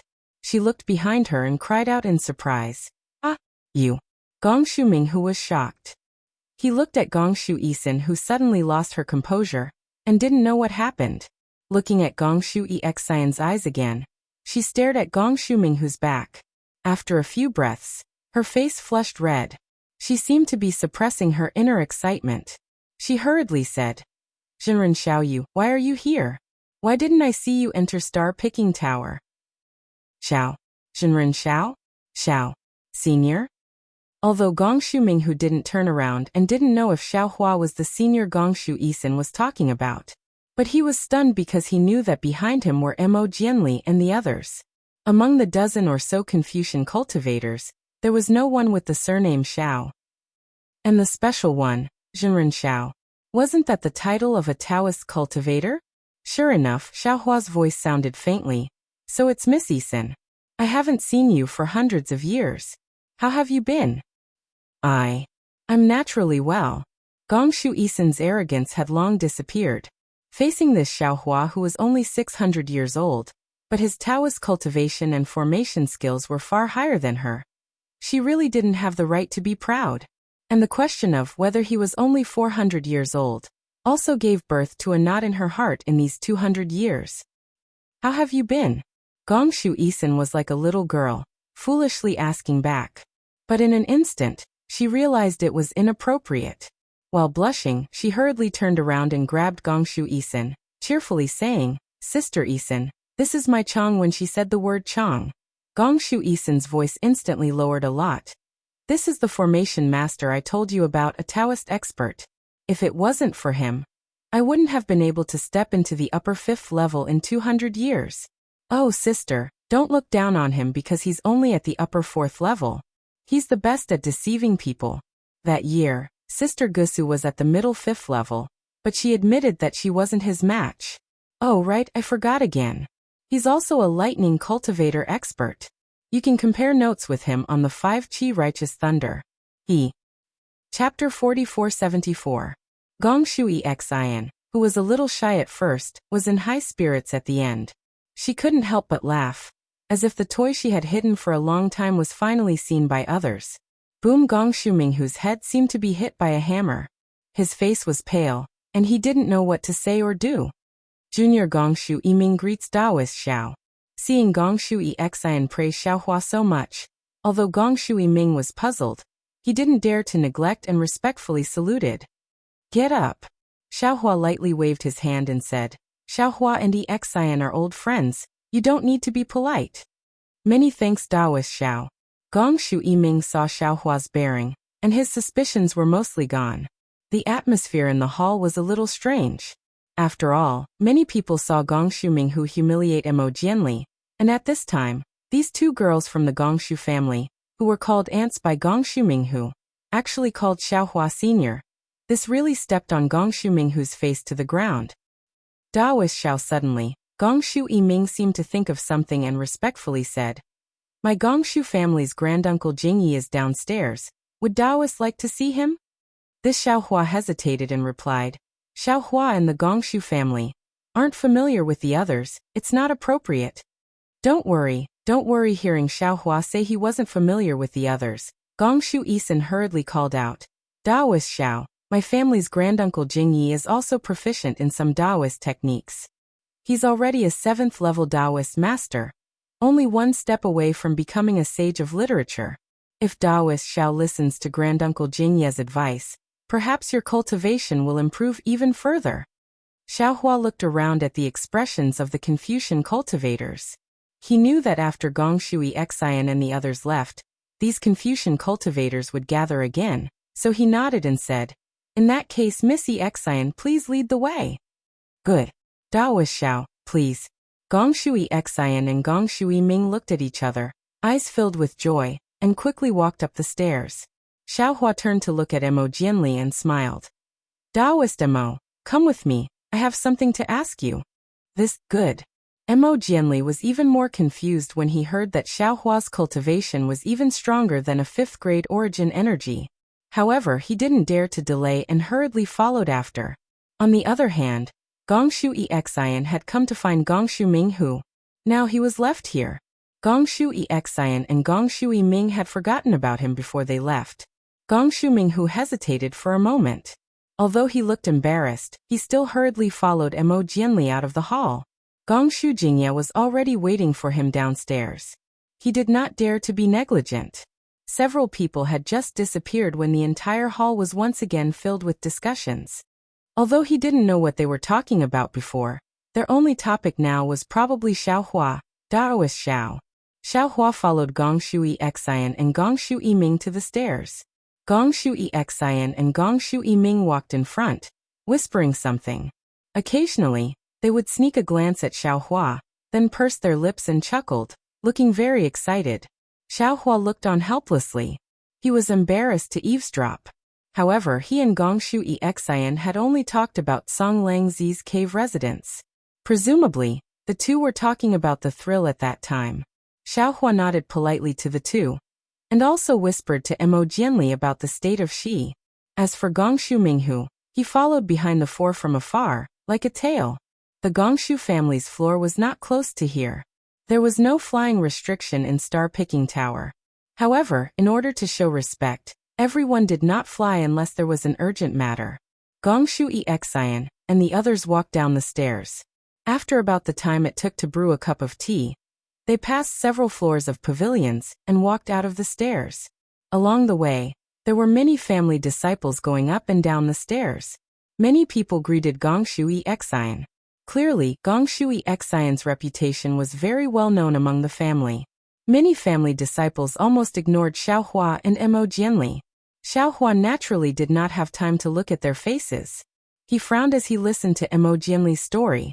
At this time he also understood the reason. After Mo Jianli, Qiu Jian, Liemo Ming and Ji Dong returned from the disaster relief in Xi. Because of their contributions, they were rewarded. Mo Jianli was rewarded with a higher-level cultivation method. However, this reward was not fully implemented. Because there was no fruit of Guanyin Bodhisattva in Longevity Town, the entire Xi became the focus of Yu Province, and even the 9 provinces of the hidden immortal continent. Not only was Xiaohua's battle with Jiangxing not mentioned, even Mo Jianli and the others' rescue of the people in the town of Longevity was also erased. There were even Confucian cultivators who blamed Chongyun sect for the lack of Guanyin Bodhisattva in the town of Longevity on the unfavorable inspection of the development of the Buddhism sect. They did not fulfill the responsibility of a Confucian sect, especially when the town of Longevity was slowly becoming the #1 town of the Buddhism sect in the Zhongxian continent. The Confucian cultivators made things difficult for the Chongyun sect. They demanded that the Chongyun sect be responsible for this matter, and proposed countermeasures. Under such circumstances, the Chongyun sect could only push out Zhu Junfeng, Mr. Tian and the others from the Longevity Academy, as well as Mo Jianli, Qiu Jian, Liemo Ming and Ji Dong. After all, Zhu Junfeng was in charge of the Longevity Academy, and Mo Jianli and the others had been to the Longevity Town, and had personally experienced that milestone. Punishment was necessary, and so was punishment. Everything had to be explained to the Confucian cultivators of Yu Province. Zhu Junfeng and Mr. Tai N's punishment did not need to be discussed in detail. As the leader of Qiu Jian and the others, Mo Jianli did not want the other 3 to bear the blame, so he took all the blame. Fortunately, although Shangguan Feiyu, as the head of Chongyun sect, could not resist the pressure of Yu Province's Confucian cultivators, he was lenient in dealing with Mo Jianli. He did not make things too difficult for Mo Jianli, and only expelled him from Chongyun sect. After Mo Jianli left Chongyun sect, he did not change his name and join other sections. He only became a professor in some unknown colleges. It could be considered a blessing in disguise. Mo Jianli, who had thrown away glory and trifles, returned to tranquility. He, who was engrossed in reading, found the opportunity to break through the noble spirit river. His cultivation also flowed like the river, and he reached the level of a scholar. However, after reaching the level of a scholar, Mo Jianli needed a more profound Confucian cultivation technique. Although the noble spirit river was the most widespread technique left in the hidden immortal land, after reaching the level of a scholar, it belonged to the secrets of various sections. It was very difficult for cultivators without a sect to obtain it. Mo Jianli could only go to Zhaixing Lu to find a suitable technique. Later, due to a coincidence, Mo Jianli passed the test of Zhaixing Lu, and was listed as one of the candidates to enter Xingyue Palace. Unlike Xiaohua, Mo Jianli had an agreement with Zhaixing Lu. He would listen to Zhaixing Lu's arrangements and participate in the grand meeting of Xingyue Palace, and Zhaixing Lu would provide Mo Jianli with the conditions to cultivate. With this opportunity, Mo Jianli's cultivation became much smoother. In the past 200 years, his progress was also gratifying. When Xingyue Palace discovered that Xingyue Palace might appear in the sacred realm of Thousand Demons, Mo Jianli and the rest of the cultivators were sent to the sacred realm of thousand demons by Zhaixing Lu. Therefore, not only did Mo Jianli not know about Bai Qingyu, but he also did not know about the divine demon blood pool. As for Chongyun's sect, when the longevity town became the #1 town of the Buddhist sect, it was already in the eyes of the bodhisattvas. It was destined to be the center of tragedy. Chongyun's sect did a lot of effort to expel Mo Jianli and punish Xu Junfeng. They also made a lot of compromises. The entire Chongyun sect was like duckweed in the wind and rain, struggling bitterly. However, after the longevity town's Shaojin temple's abbot, Le Shan, who did not have any cultivation, was mysteriously killed, Chongyun's sect could no longer hold on. Although this incident was the last straw that broke the Chongyun sect's back, it was also a heavenly tribulation that the small Chongyun sect could not withstand. Chongyun sect was annihilated by a bodhisattva who came out of nowhere. Whether the bodhisattva who annihilated the sect was a Buddhist or a Confucian cultivator, whether he was venting his anger or trying to frame them, no one knew the truth, just like Lu Shan's death. The death of the entire Chongyun sect was even more tragic than Lu Shan's death. Lu Shan's death almost led to a war between the immortals and Buddhas, which led to the Nirvana Sutra seeking. But the death of Chongyun's sect was really like duckweed, falling into the wind and rain. Unless Mo Jianli mentioned it to Xiaohua now. Who else would remember that unremarkable little Confucian sect 200 years ago? Seeing Gongshu Yisin and Gongshu Yiming slow down, Xiaohua stopped and looked at Mo Jianli, saying, "Jianli, when I first arrived at the longevity town, I encountered the Liaojiang incident. I also met a Confucian cultivator like you, who is as noble as a river. I have a very good impression of you. The Liaojiang incident. The root cause is related to a disciple of mine. How about this as compensation? From now on, you will follow me." At this point, Xiaohua hesitated again. He originally wanted to take Mo Jianli as his disciple. However, he also had a premonition that he could not casually take in his disciples. Previously, he took in Yuanya, Fujiwen Lu Yi, Wang Bianfei Wu Tian, Chang Yuan, Jiang Hong and Yu Zhongquan as inner disciples. But when they arrived at the ruins, Wu Tian chose to stay in the upper world for his own pursuit. Xiaohua's inner disciples stopped at 7. After that, he took in Li Xiang Xiongyi, Prince Lan, Chang Yu Xianzongzi, and Reverend Jingting as outer disciples. In Bai Qingyu, Xiaohua took in Ao Zhantian and Su Tingzi as outer disciples. However, it was also in Bai Qingyu that Chang Yu died, Prince Lan's loyalty was doubted, and Xiaohua's number of outer disciples fell to 7. Perhaps it was because he had just experienced the hand of cause and effect. Xiaohua became alert. He felt that he could only accept 7 disciples and could not accept more. If he accepted Mo Jianli, then he would have more than 7 disciples. Even if there was really something wrong with Prince Lan, Mo Jianli had already taken the last disciple spot. But Mo Jianli was only a 4th-level literature master. With Xiaohua's strength, he probably did not have much time to teach such a low-level Confucian disciple. Moreover, Xiaohua already had a candidate in mind for the last disciple spot. Therefore, Xiaohua hesitated. Chapter 4475. Junior appreciates Senior's kind intentions. Mo Jianli smiled. Junior is a Confucian cultivator. It would be inconvenient for me to follow Senior. Moreover, Junior is a disciple of the Chongyun sect, which is related to the longevity town's conflict. It would also bring trouble to Senior. Haha, Xiaohua laughed and said, "If you didn't say this Xiao would have hesitated. But since you have spoken your mind, how could this Xiao disappoint you? This Xiao may not have the time to teach you a Confucian cultivation technique, but this Xiao remembers that you should cultivate a Confucian sword technique. This Xiao has a disciple who is good at sword techniques. This Xiao thinks that he should take you as a disciple of the Fortune Gate." Fortune Gate? Mo Jianli was stunned. He couldn't believe his ears and shouted, "When did Senior enter a Confucian sect? This junior doesn't seem to have heard of a Confucian sect called the Fortune Gate." While the two were talking, Gong Shuminghu had already walked behind them. Xiaohua looked at Gong Shuminghu and walked towards the pavilion. He said, "This matter is settled. When we come out of the Bright Moon Palace, this Xiao will take you to see him." Senior Mo Jianli hurriedly chased after him, wanting to say something. Unfortunately, Xiaohua smiled and said, "You don't have to say anything. If you see this Zhao's disciple and feel that it's not suitable, then it's fine. It's not too late to refuse." Xiaohua didn't think that Mo Jianli would refuse Yu Zhongquan and Chang Yuan, who were already at the 7th level. Oh, okay. Facing Xiaohua's arbitrary decision, Mo Jianli was helpless. He nodded slightly and followed behind Xiaohua. However, his thoughts were different from Xiaohua's. He didn't believe that Xiaohua's disciple would have any outstanding cultivation. Of course, he didn't complain about why Xiaohua didn't take him as a disciple. Mo Jianli was a grateful person. After being expelled and homeless, he felt that Xiaohua's kindness was a kind of enjoyment. Turning the corner, they came across a small hall. Gongshu Yisan and Gongshu Yiming walked to the entrance of the hall and looked back. When they saw Xiaohua and Mo Jianli coming over, they smiled at each other and quickly walked in. When Xiaohua entered the palace, he saw a tall young Confucian cultivator, who looked similar to Gongshu Yisan. The Confucian cultivator had a smile on his face as he looked at Xiaohua.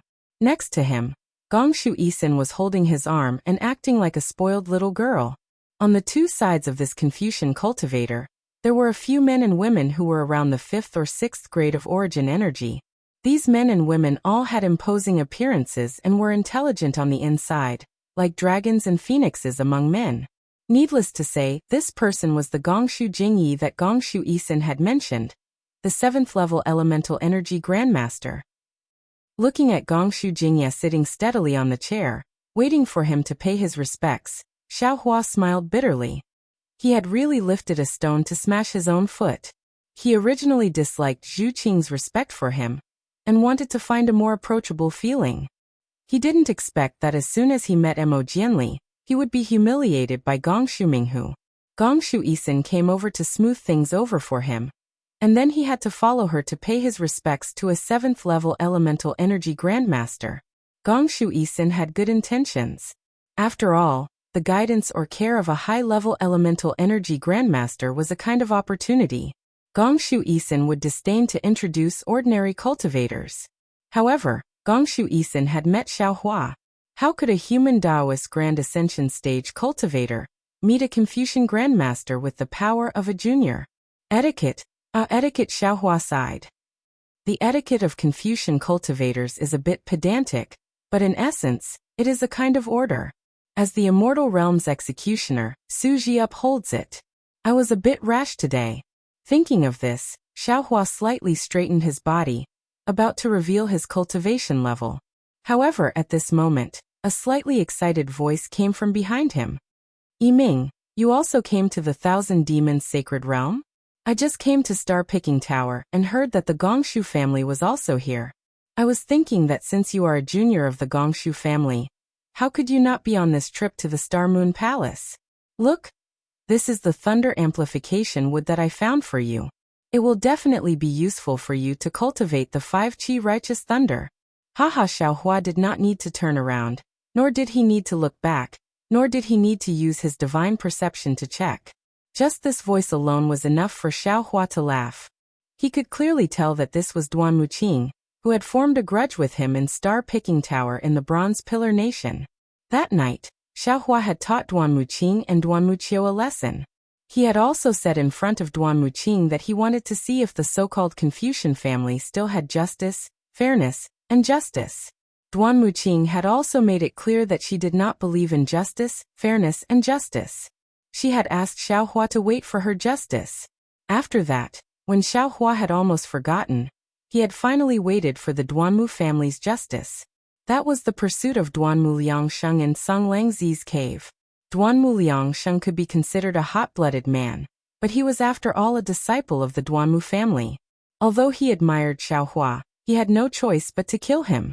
Fortunately, although Xiaohua's strength at that time was slightly inferior to Duanmu Liangsheng, it was not a problem for him to escape. Therefore, he was able to escape from the Duanmu family's justice. Duanmu Liangsheng had also obtained an opportunity in Song Langzi's cave, and did not find trouble with Xiaohua again. What Xiaohua did not expect was that when he had just returned to the 3 continents from the primitive continent, and had not even taken a step into the hidden immortal continent, All the karma from before had actually appeared here. Not only did he see Mo Jianli and Gongshui Xian, but he also saw Duan Muqing, whom he had almost forgotten. Suddenly, Xiaohua had a bad premonition. Damn it, it can't be. Could it be that Su Ji's divination skills are so miraculous? This Star Moon Palace is indeed the last time I leave. When the two of them return to the immortal realm, I will also have the opportunity to choose. Otherwise, with so many old grudges, how could they all appear here? Of course, this thought was just a flash. He had some understanding that it was not his old grudges, but the opportunity of the Star Moon Palace. Because of the appearance of the Star Moon Palace, all the families in the hidden immortal continent would send disciples who needed opportunities to come to the Star Moon Palace.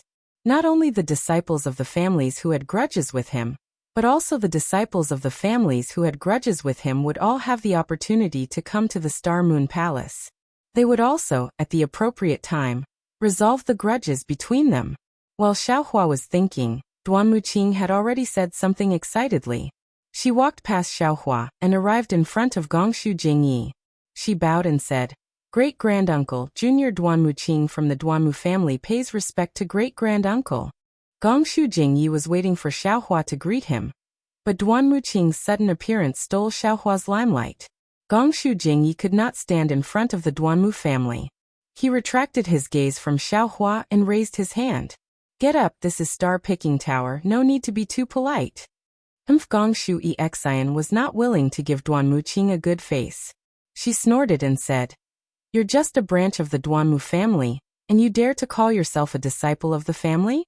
Aren't you afraid that the Duanmu family's ancestor will scold you?" This Duan Muqing did not dare to say anything in front of Gongshu Xian. Gongshu Jingye's lips curled. He knew clearly about Gongshu Xian's arrogance. He also knew that her scolding of Duan Muqing was reasonable. However, he could only scold her. Duan Muqing is also a disciple of the family. There are some words that you cannot say casually. Great-granduncle, you think I want to say it?" Gongshu Xian said coldly. "If he did not pester Yiming Jiejie, even if I saw him, I would only treat him as a toad."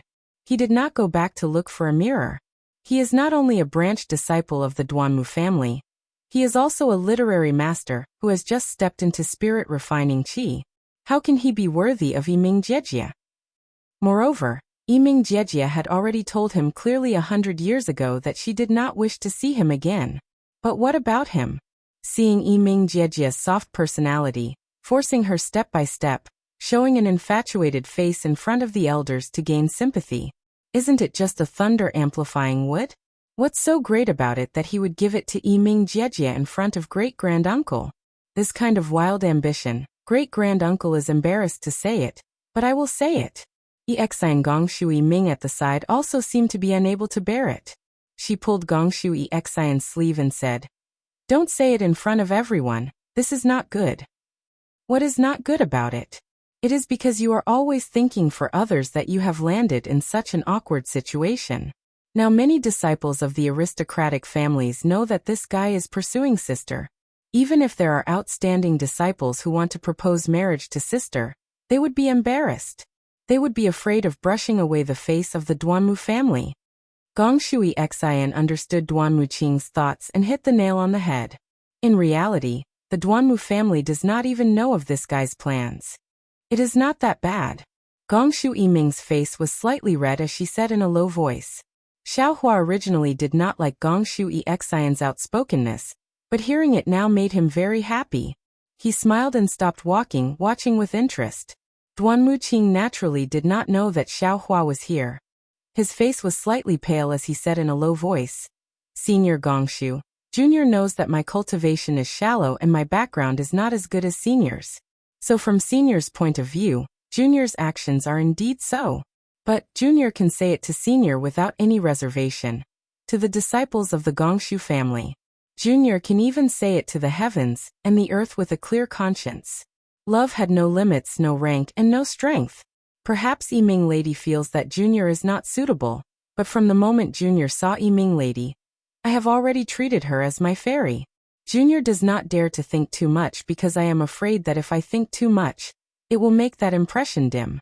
Junior can only think faintly when the lanterns are lit, and hope that the night will make this longing last a little longer. Junior also knows that Junior is not worthy of Miss Yiming, but Junior is willing to be one of Miss Yiming's many admirers. Junior hopes that her path of cultivation will be smooth. Junior is willing to give up everything for her. Chapter 4476. Duan Muqing spoke with deep affection. Not only did Gong Shu Yiming blush, even Gong Shui Xian felt embarrassed and felt that she might have gone overboard. Duan Muqing continued. Junior heard that Miss Yiming's 5-chi thunder had reached a bottleneck and was unable to break through. So I have been thinking of a way for her. 200 years ago, Junior heard that the star-picking tower of Copper Pillar Country was bidding for the thunder-developing wood. Junior hurriedly went there to bid for the thunder-developing wood and give it to Miss Yiming to comprehend. Unfortunately, Junior was deceived by a despicable Dao sect cultivator and was unable to bid for the thunder-developing wood. In the following days, Junior has been looking for opportunities. Fortunately, the heavens were moved by Junior. A few years ago, Junior finally bid for a similar thunder-developing wood at the auction of the Luo Yi Merchant Union. After Junior obtained the thunder-developing wood, Junior hurriedly went to find Miss Yiming. Unfortunately, Miss Yiming was no longer in the Gongshu family. Junior asked around but could not find Miss Yiming's whereabouts. Later, Junior heard news of the Star Moon Palace and immediately understood.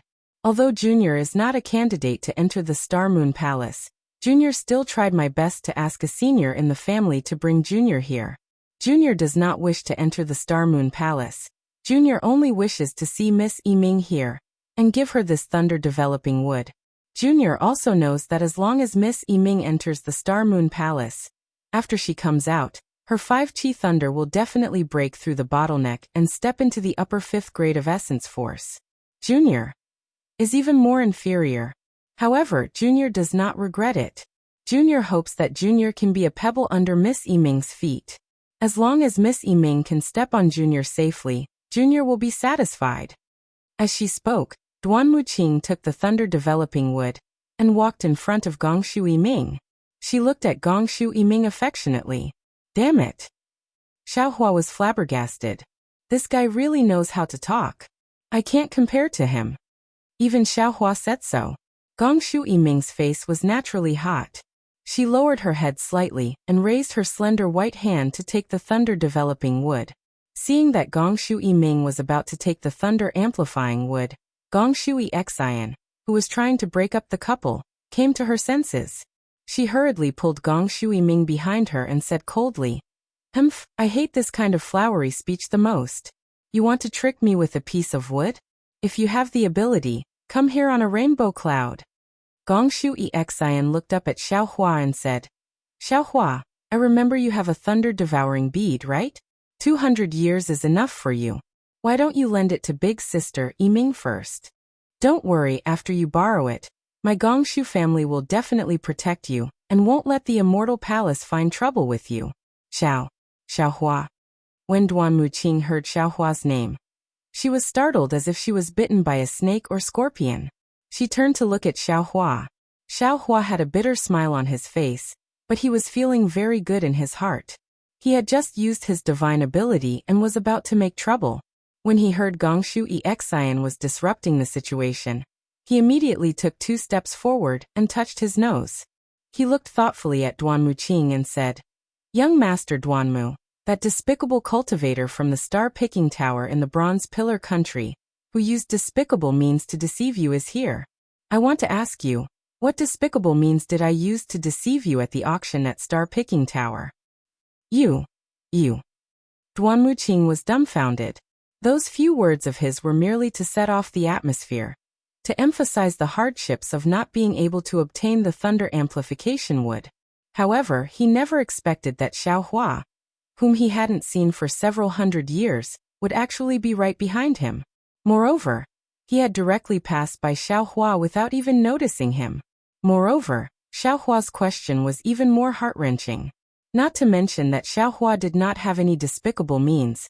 Even if he did, that was Star-Picking Tower's auction.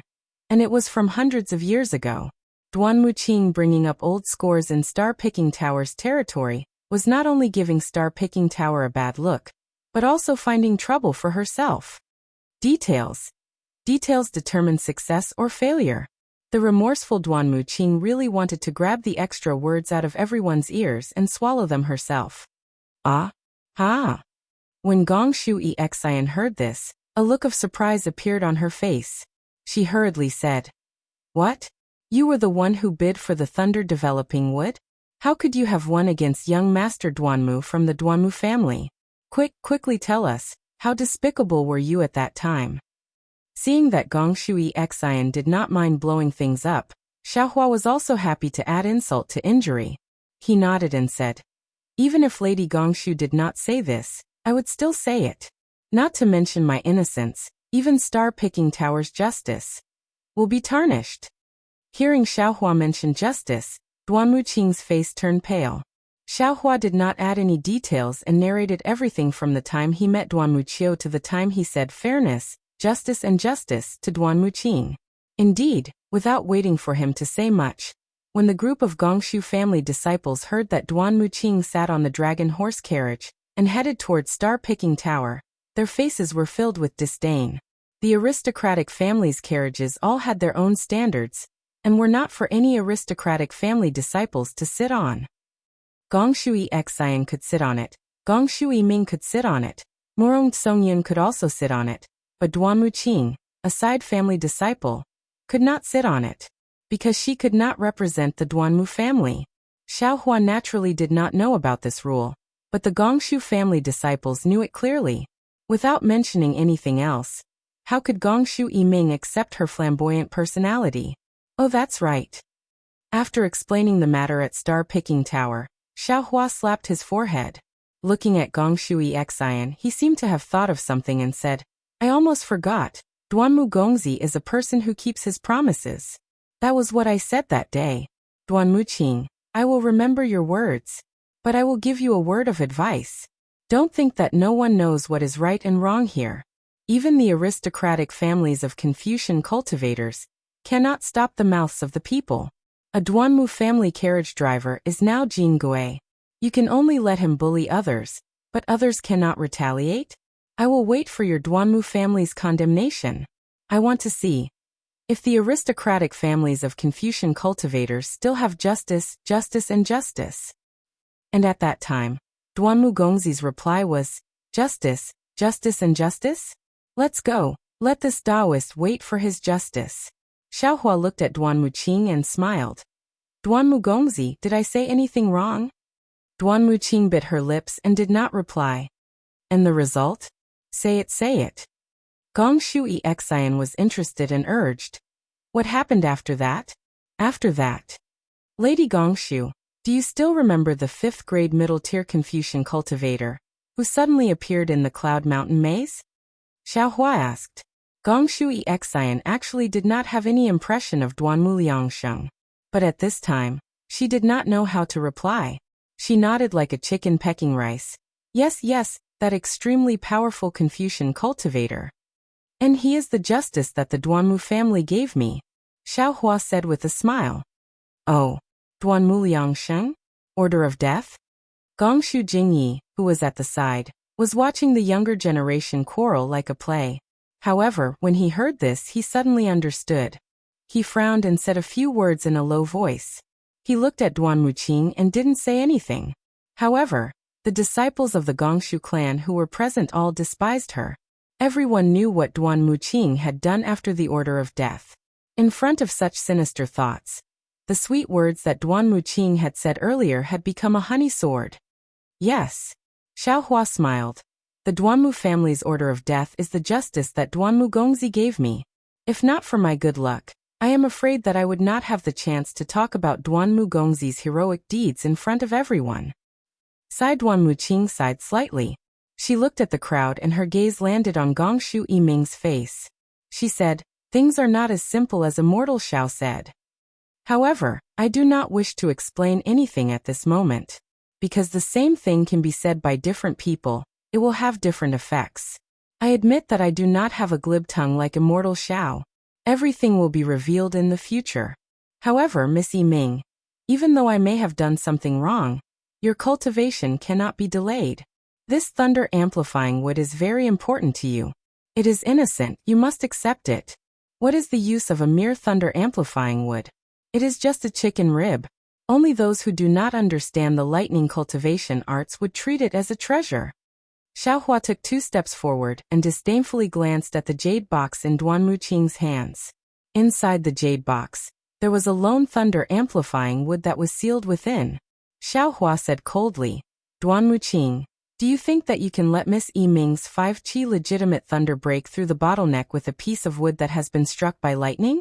If that is the case, there are probably a bunch of lightning cultivators in this world, right? Yu Duan Muqing tried her best to maintain a cultured and refined image in front of Gongshu Yiming. Even when Xiaohua exposed her earlier, she did not get angry. She understood that Xiaohua was just a Dao cultivator. Even if she was from a side branch of the Duanmu clan, she was still a disciple of the clan. Her words were far more important than Xiaohua's words. There was no need for her to confront Xiaohua here. She could just wait for an opportunity to make up for it. But now, Xiaohua had once again belittled the thunder amplification wood that he had painstakingly found as worthless. He looked at Xiaohua and said coldly, this one does not have the qualifications to know if this thunder amplification wood is useful for Miss Yiming's cultivation. However, this thunder amplification wood was something that Miss Yiming occasionally mentioned on that day, so this one remembered it in my heart. This one also admits that this one really does not know how useful this item is for Miss Yiming to break through her bottleneck. However, I know that as long as I work hard, Miss Yiming will definitely benefit from this thunder amplifying wood. What about you? Could it be that a Dao cultivator, who is not even at the 5th grade of elemental energy, knows that this thunder amplifying wood is useless to Miss Yiming? You, what qualifications do you have to say such useless words? Chapter 4477. At this moment, Xiaohua naturally wouldn't put Duan Muqing in his eyes, and wouldn't be so bored as to argue with her. Xiaohua faintly smiled.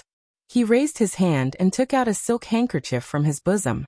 He said, for me to be able to say such words, I naturally have my reasons. I won't be like some people, whose mouth is full of nonsense and only one word is true. Saying this, Xiaohua placed the silk handkerchief in front of Gongshu Yiming, saying, Miss Yiming, do you think this is useful for your cultivation of the 5-qi thunder? This is? Seeing Xiaohua take out a silk handkerchief instead of thunder-developing bead or thunder-developing wood, let alone Gongshu Xian, even Gongshu Yiming blushed. She looked at Xiaohua with some confusion. After all, silk handkerchiefs were mostly for private use by female cultivators. Men and women giving silk handkerchiefs had other meanings. Damn it, others might be puzzled, but Duan Muqing was so angry that her lungs were about to explode. She already thought that Xiaohua was revealing something to Gongshu Yiming in front of everyone, flirting in front of her. Xiaohua, what do you mean by this? Gongshu Xian was straightforward, shouting, I told you to take out the thunder-amplifying bead, you. What do you mean by this? Why don't Miss Xian take a look first? Xiaohua turned and smiled at Gongshu Xian, saying, you have a certain level of attainment in formations, you should be able to see it. Oh, Gongshu Xian looked at Gongshu Jingyi. That Gongshu Jingyi just looked at her with a smile and didn't say anything. He was also young. How could he not know the jealousy between young people? Seeing Gongshu Jingyi not saying anything, Gongshu Xian said, raising her hand to take the silk handkerchief. When she took the silk handkerchief, she used her silver moon pupil. Just one look and her expression changed. She looked at Xiaohua in disbelief. The clear-eye technique in her eyes didn't disappear. She exclaimed, Xiaohua, this is true. Don't worry. Xiaohua smiled. Don't you know my reputation? Che Gongshu Xian retracted her silver moon pupil, curling her lips, saying, what reputation do you have? That day in the cave, you cheated so many people. Then Gongshu Xian didn't give the silk handkerchief to Gongshu Yiming. Instead, she held it in her hand, smiling at Yiming. Sister Yiming, can I make a deal with you? Can you lend this item to sister to study? What is this? Gongshu Yiming looked confusedly at the silk handkerchief in Gongshu Xian's hand and asked. Gongshu Xian opened her mouth and seemed to have some misgivings.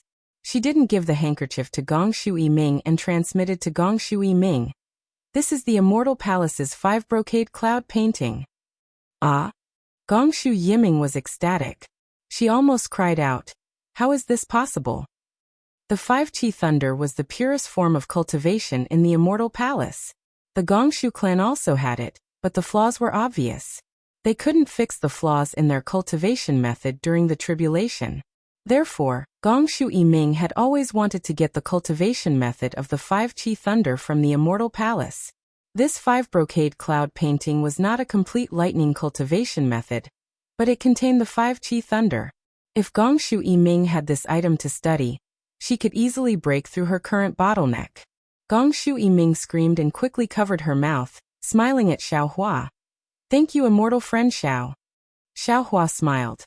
No need to be so polite. If there's anything you don't understand. Without waiting for Xiao Hua to finish speaking, Duan Muqing, who was at the side, retracted her hand and withdrew the awkwardness in everyone's eyes. She interrupted Xiao Hua's words and said with a hint of anger, Xiao Hua, I did not want to lower myself to your level when you used the matter from several hundred years ago to frame me. But then you used filthy words to slander my Duanmu clan's kill order. This matter involves the dignity of my Duanmu clan, so I represent the Duanmu clan to invite you to join the battle to bury the hatchet. And when Gongshu Jingyi heard this, he unconsciously snorted from his nose and said unhappily, Duanmu Qing, you are in my Gongshu family's pavilion, representing the Duanmu family to challenge Xiao Hua. What is the meaning of this? Duanmu Qing was startled and immediately realized the impropriety of her words.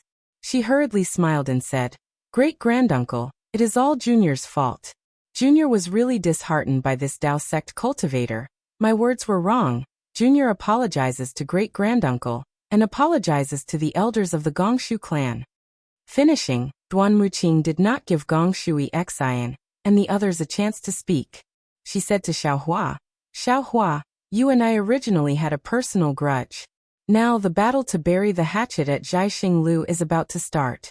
You may not be a disciple of a great clan, but you are in Jiaxing Lu now. You can still join the battle. How about it?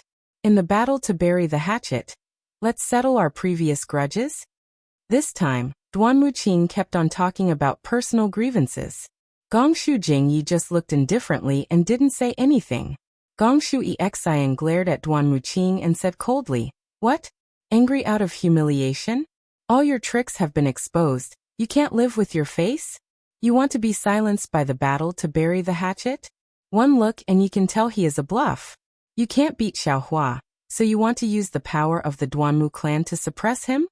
Then Gongshu Xian waved her hand at Xiao Hua and said, Xiao Hua, ignore him. You are not a disciple of a great clan. Why are you participating in the battle to bury the hatchet? Senior Xian Duanmu Qing looked at Gongshu Xian and said seriously, Xiao Hua may not be a disciple of a great clan, but he is in Jiaxing Lu, and this is before the opening of the Star Moon Palace. He also has a grudge with Junior. This meets the conditions for the battle? Of course, if Xiao Hua does not wish to participate, Junior will not force him. He only needs to apologize to Junior in front of everyone during the battle to bury the hatchet. Junior may consider forgiving him, and can also consider asking the sect to take back the kill warrant. At this point, Duanmu Qing glanced at Xiao Hua and said, Besides, if a man of indomitable spirit does not even dare to accept such a small challenge, what right does he have to call himself a man? What right does he have to cultivate the powerful lightning energy? Xiao Hua laughed involuntarily when he heard Duanmu Qing's provocation. He really did not know how to answer. How could he, a human Mahayana realm cultivator, be so calculative with this guy? Even if he only revealed the strength of a peak 4th grade Yuan Qi, it was not possible to bet with him, right? Seeing that Xiao Hua did not speak, Duanmu Qing naturally thought that Xiao Hua was timid. She added fuel to the fire and said, How about this, Xiao Hua? If you do not wish to participate, you only need to apologize to me here, and I will forgive you. Humph, Duanmu Qing Gongshu Xian snorted before Xiao Hua could say anything. If you are so capable, why don't you fight Xiao Hua one-on-one during the battle to bury the hatchet? Don't think I can't see your sinister intentions. You just want to borrow the Duanmu clan's blade to kill Xiaohua. Oh, Xiaohua asked curiously. Xian, could it be that during the battle to bury the hatchet, it doesn't have to be two disciples who have personal grudges? Of course Gongshu Xian was a little angry. Since the various clans are participating, we have to consider their reputation. It doesn't have to be disciples with personal grudges. Don't be fooled. He can't beat you, so he wants someone else to do it. Xiaohua Duanmuqing did not care that Gongshu Xian had exposed her thoughts. She smiled and said, if I were you, I would definitely go up and give it a try. After all, my Duanmu clan's kill order is still in effect. Any Duanmu clan disciple can kill you, and they can even return to the sect to receive a reward. If you are lucky enough to win, the kill order will no longer exist, and you can cultivate in peace in the future. Fine Xiaohua looked at Duanmuqing, who was acting like a clown, and sneered in his heart. Since Xiaohua didn't have to do it himself, he could just find a Fortune Gate disciple from the Shenhua mainland. Hence Xiaohua nodded and said, this Xiao agrees to fight with you. Good. Duanmuqing's eyes flashed with a cunning look. She smiled and said, looks like you are a man. Come, let's make an oath. Duanmuqing raised her right hand and looked at Xiaohua. Xiaohua waved his hand slightly, as if he was shooing away a fly. He said, no need. You are not worthy.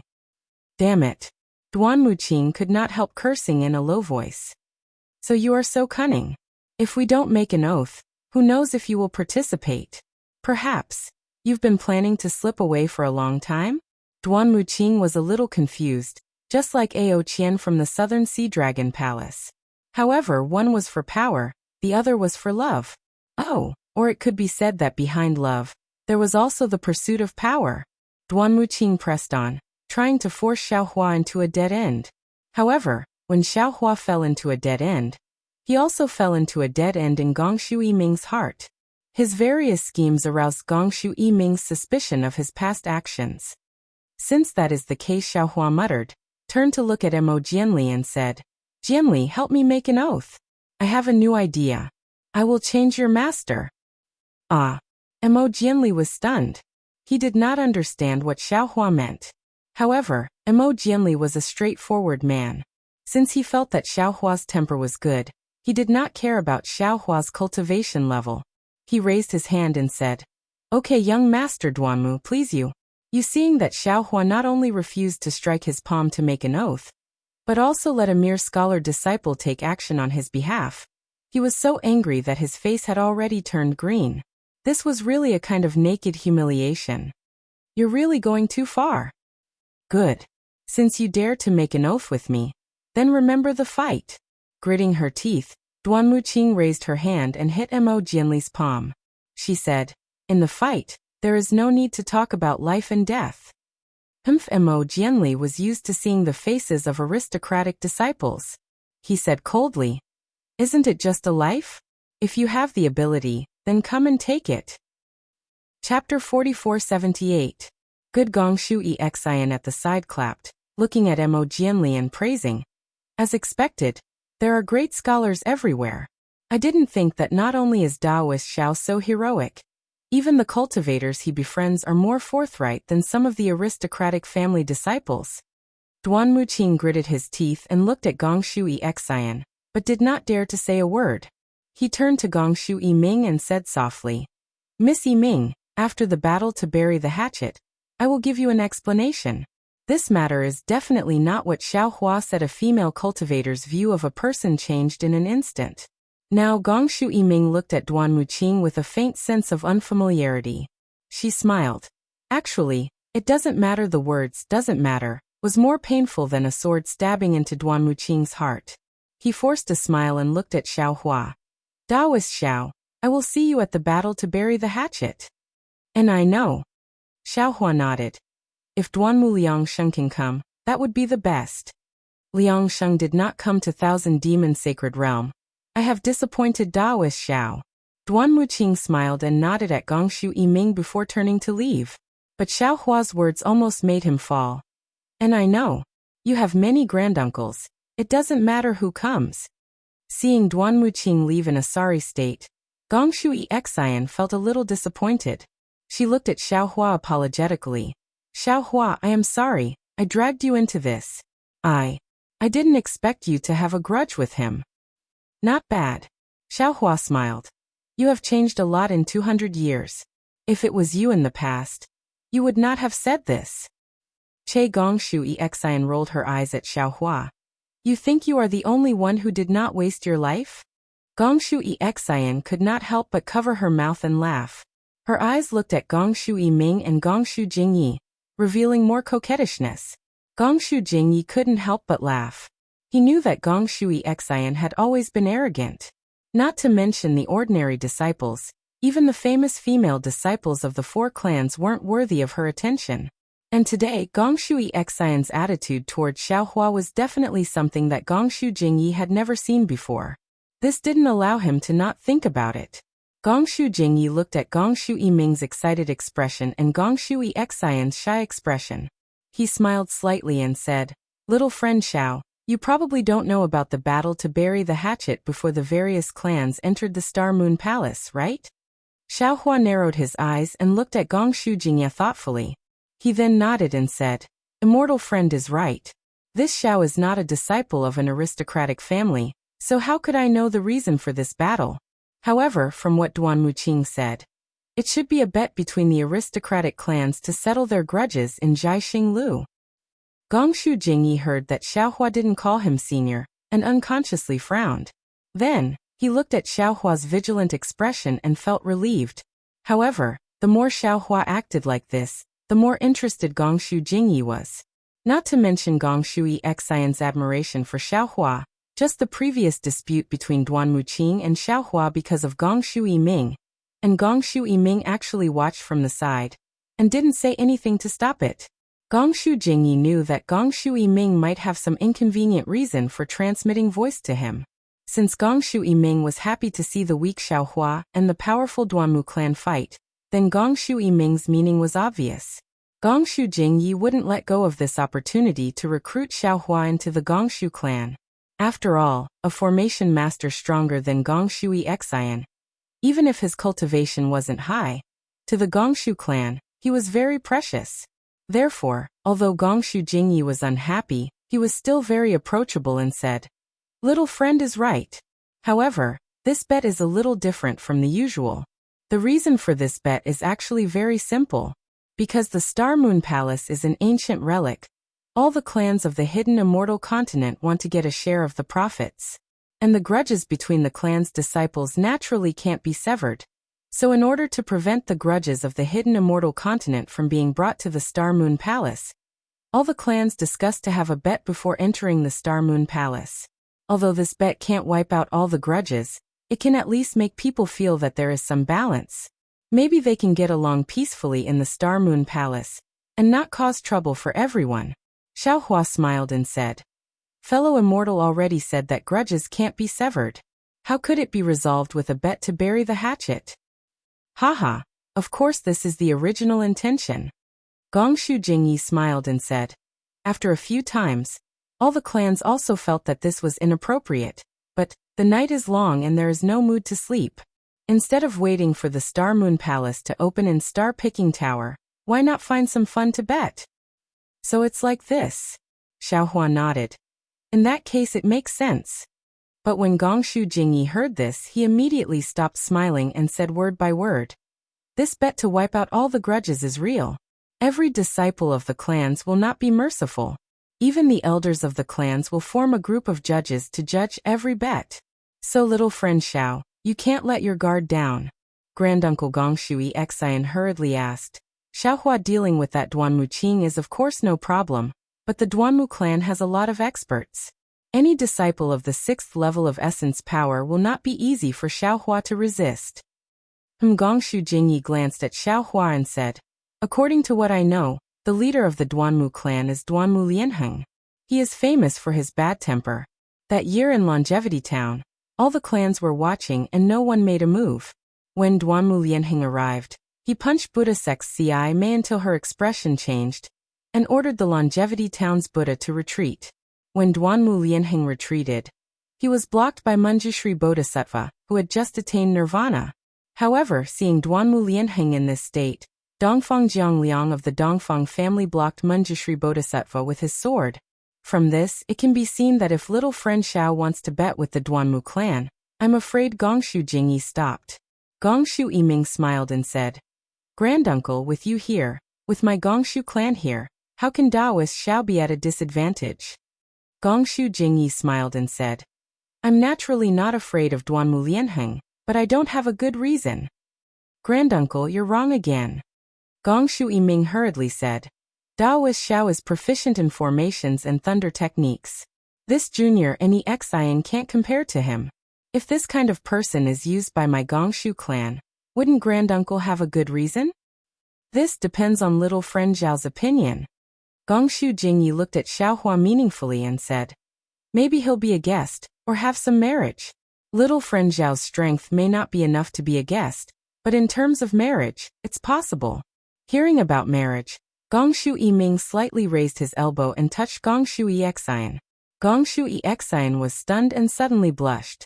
She hurriedly waved her hand and said, Granduncle, I'm afraid this won't work. I'm not familiar with Xiaohua.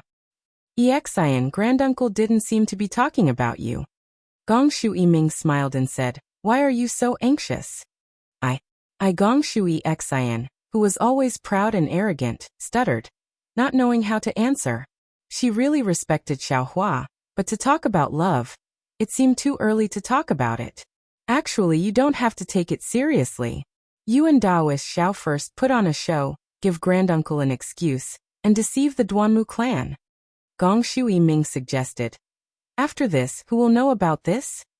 But what if the fake becomes real? Gongshu Xian was a bit sad, looking pitifully at Xiaohua and said, Xiaohua, if I agree you won't pester me like that Duanmu Qing, right? Looking at Gongshu Xian, who had a high cultivation in formations, but was ignorant of the ways of the world, and even spoke like a sinner, Xiaohua smiled and said, Many thanks. I won't make things difficult for you. Not at all, Gongshu Yiming smiled and said, Little sister Xian often talks about Taoist Xiao in front of me. She really respects you, but she doesn't understand, and doesn't understand what this means? How come I don't know? Gongshu Xian looked at Gongshu Yiming with shame and anger. I just feel that Xiaohua is powerful, I don't feel anything else. That day Gusiqiu Di also said the same. There were many Gongshu clan disciples in the pavilion. At this time, a few girls wanted to come over.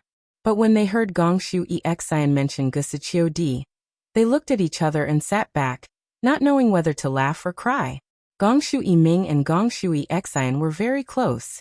She didn't care about Gongshu Xian's shame and anger and said, No matter what you think, if Xiaohua has nothing to do with you, Granduncle can't fall out with the Duanmu clan. What do you say? Then he has something to do with him. Gongshu Xian looked at Xiaohua, her face red, and said in a low voice. Good. Gongshu Jingyi smiled and said, Since Xian also agreed, I'll take over Xiaohua's matter. Cough cough. Xiaohua touched his nose, coughed bitterly and said with a smile, I appreciate everyone's good intentions. A mere Duanmu Lianheng isn't worth me retreating. Gongshu Jingyi frowned and said, Little friend Xiao, now is not the time to act on impulse. A real man should know when to yield and when not to. Gongshu Xian also forced a smile and said, Xiaohua, I know I don't understand things, and always cause trouble. Today's matter originally had nothing to do with you, but I dragged you in so, you don't need to consider me. First pass this test. Chapter 4479. Good. Xiaohua heard Gongshu Xian's words and clapped. I was hesitant before. To be honest, Xian, your formation skills are not bad, but you are too arrogant. You never put others in your eyes. You don't know what's important. You may not be strong in the future. Today, because of your words and your willingness to acknowledge your mistakes, I have decided to ask someone to take you in as a disciple and impart to you the Tao of array formations. Then Xiaohua looked at Gongshu Yiming and said, And you, Lady Yiming, your 5-Qi thunder cultivation is not bad. However, the cultivation method is not authentic. It even shows signs of deviating from the essence of a lightning cultivator. This has something to do with your character. You can also consider it. If you have any ideas, You can come find me with the Xian after we reach Star Moon Palace. Xiao Hua, what are you talking about? Not to mention Gong Shui Ming. Even Gong Shui Xian was shocked. She looked at Xiao Hua and asked, Immortal friend Gong Shu, thank you for your good intentions. Xiao Hua did not answer. He cupped his hands towards Gong Shu Jingyi and turned to leave Gong Shu family's pavilion. Mo Jianli also hurriedly cupped his hands and followed. Xiao Hua Gong Shui Xian did not seem to understand Xiao Hua's words. She wanted to chase, but she still said, If you don't want to do this, I will talk to granduncle. How about asking him to find star-picking Lu stop? Gong Shu Jingyi glared at Gong Shui Xian and scolded. Granduncle Gong Shui Xian felt wronged. How can you let Duanmu family bully people like this? Granduncle A Gong Shu family disciple who was originally sitting at the side stood up and looked at Gong Shu Jingyi and said softly, This Xiao Hua seems not simple. Confucian families really attach great importance to etiquette. When Xiao Hua and the others came over, because Gong Shu Jingyi didn't speak, the disciples of the Gong Shu family didn't say a word. At this time when Xiao Hua, an outsider, left, they all opened their mouths. A tall man nodded and said, That's right. If we did not see him expose Duanmu Qing's tricks, just hearing his last words, we would think he was a noble person. But since he was so calculative with Duanmu Qing, how can he be a noble person? He must have something to rely on. The question is, what does he have to rely on? Someone spoke again. Xian, the silk handkerchief that Xiao Hua gave you, what is it? Gong Shu Jingyi thought of something and hurriedly asked. 5 brocade cloud painting array. Since they were all disciples of the Gong Shu family, Gong Shu Xian had nothing to hide. His Gong Shu Jingyi gasped and exclaimed, The Sun family of the Immortal Palace? Could it be that his backer is the Immortal Palace? If that's the case, no wonder he doesn't put my Gong Shu family in his eyes. A disciple of the Gong Shu family said self-righteously.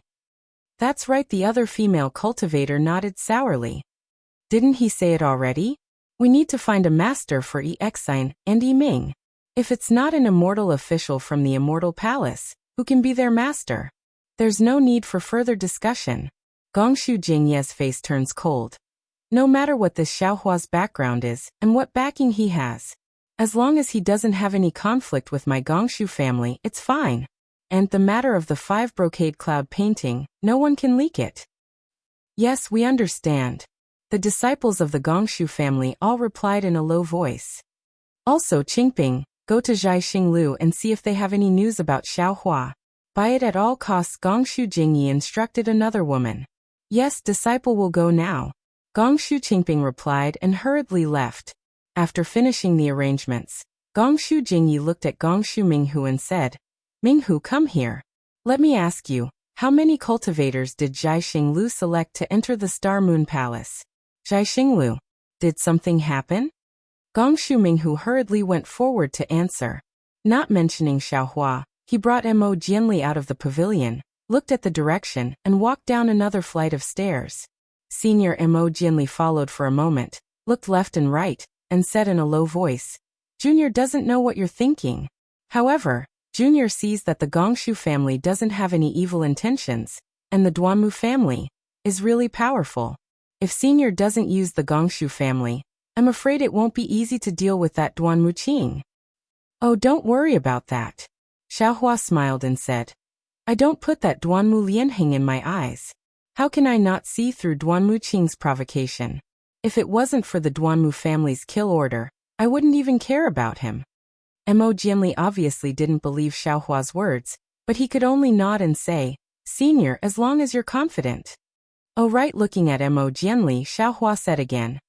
Previously, I wanted to let my disciple take you in as a disciple, but then I thought of a good friend of mine who is also a Confucian cultivator. He's more powerful than my disciple. So why don't I let him teach you the real Confucian cultivation method? I didn't explain it to you at the Gong Shu family. All right. Thank you, Senior, for your kind intentions. Mo Jianli hurriedly replied.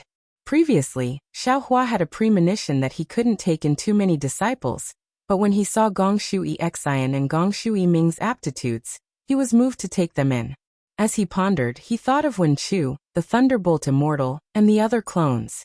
Although he could only take in 7 disciples, he had several clones. If nothing unexpected happened, each of his clones should be able to take in 7 disciples. Wen Chu could teach Gongshu Yiming the 5 Qi Thunder. The Thunderbolt Immortal could teach Gongshu Exian the Tao of Array. Then Wen Chu could also teach Mo Jianli the 5 Qi Origin. But seeing Mo Jianli's absent-minded appearance, Xiaohua naturally understood what he was thinking. He smiled and was about to say something, when a faint clear light swept over. Then, when this clear light touched Xiaohua and the others, it immediately dissipated. It was very strange. If Xiaohua wasn't a Mahayana realm cultivator, he wouldn't have noticed anything. Strange. Xiaohua was stunned. His eyes turned and he was puzzled. Who's following me? Could it be the Duanmu family? Could it be that they can't even wait for a challenge to bury the hatchet? Thinking about this, Xiaohua quietly released a strand of Buddhist consciousness. Buddhist consciousness was naturally more concealed than the light of clear sight, not to mention that Xiaohua's avatar had already attained the Buddhist consciousness of Namo Maitreya Buddha. However, just as Xiaohua released his Buddhist consciousness, he saw a faintly discernible shadow floating behind him, quietly approaching. Damn it, Xiaohua frowned. He was really angry. His body moved slightly, blocking in front of Mo Jianli.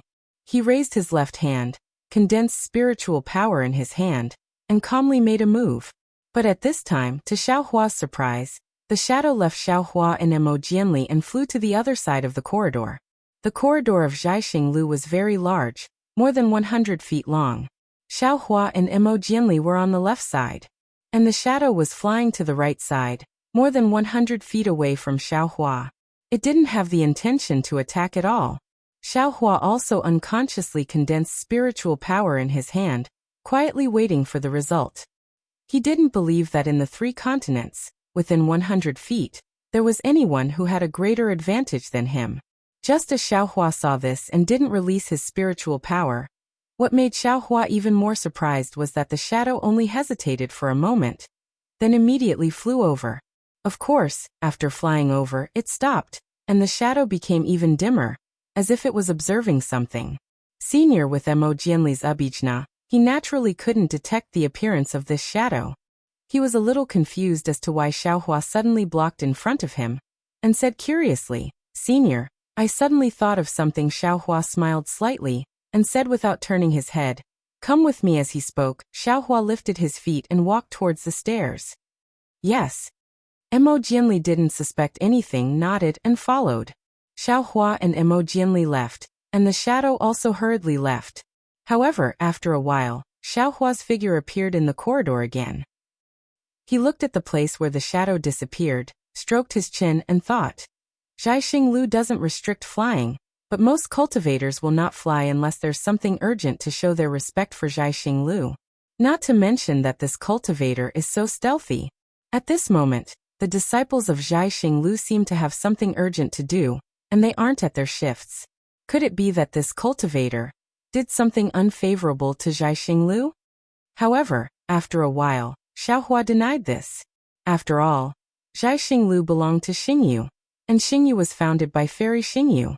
Although Fairy Xingyu didn't reveal herself, she was still an immortal from the immortal realm, and her abhijna was self-evident. Who would dare to pluck the hair from a tiger's body? Since he had come to this conclusion, Xiaohua naturally turned around, wanting to turn back. However, at this moment, another ray of clear light swept over.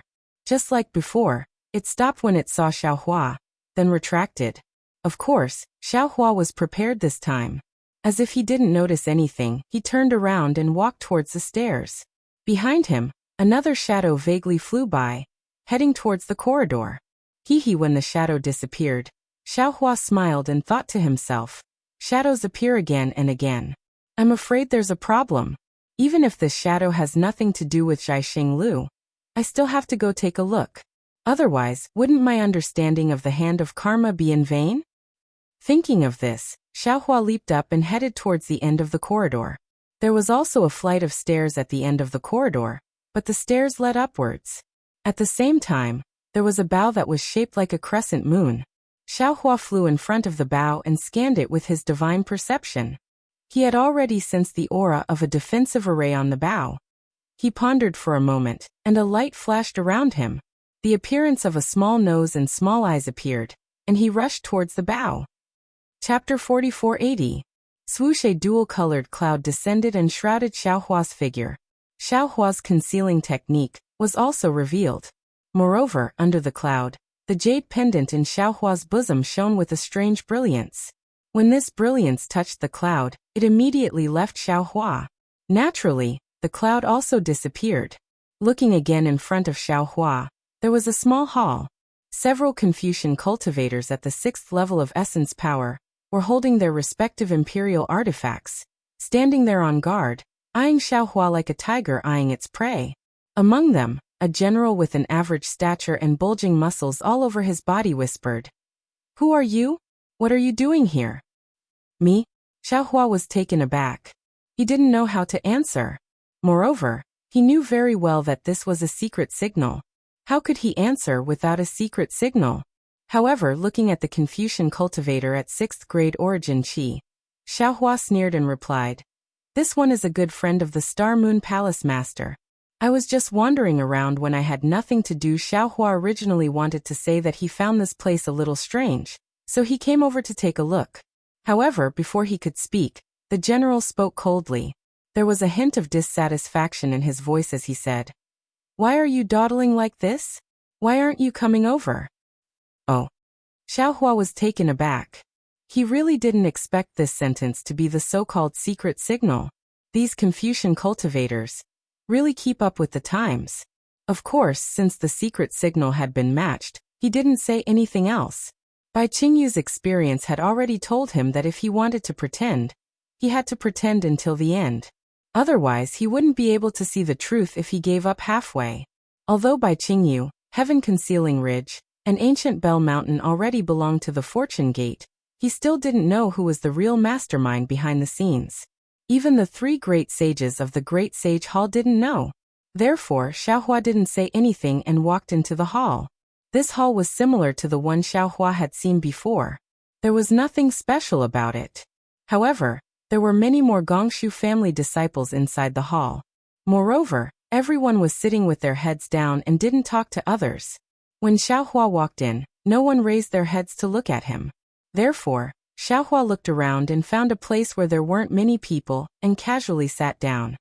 He also slightly lowered his head and only released his Buddhist sense to look at the situation around him.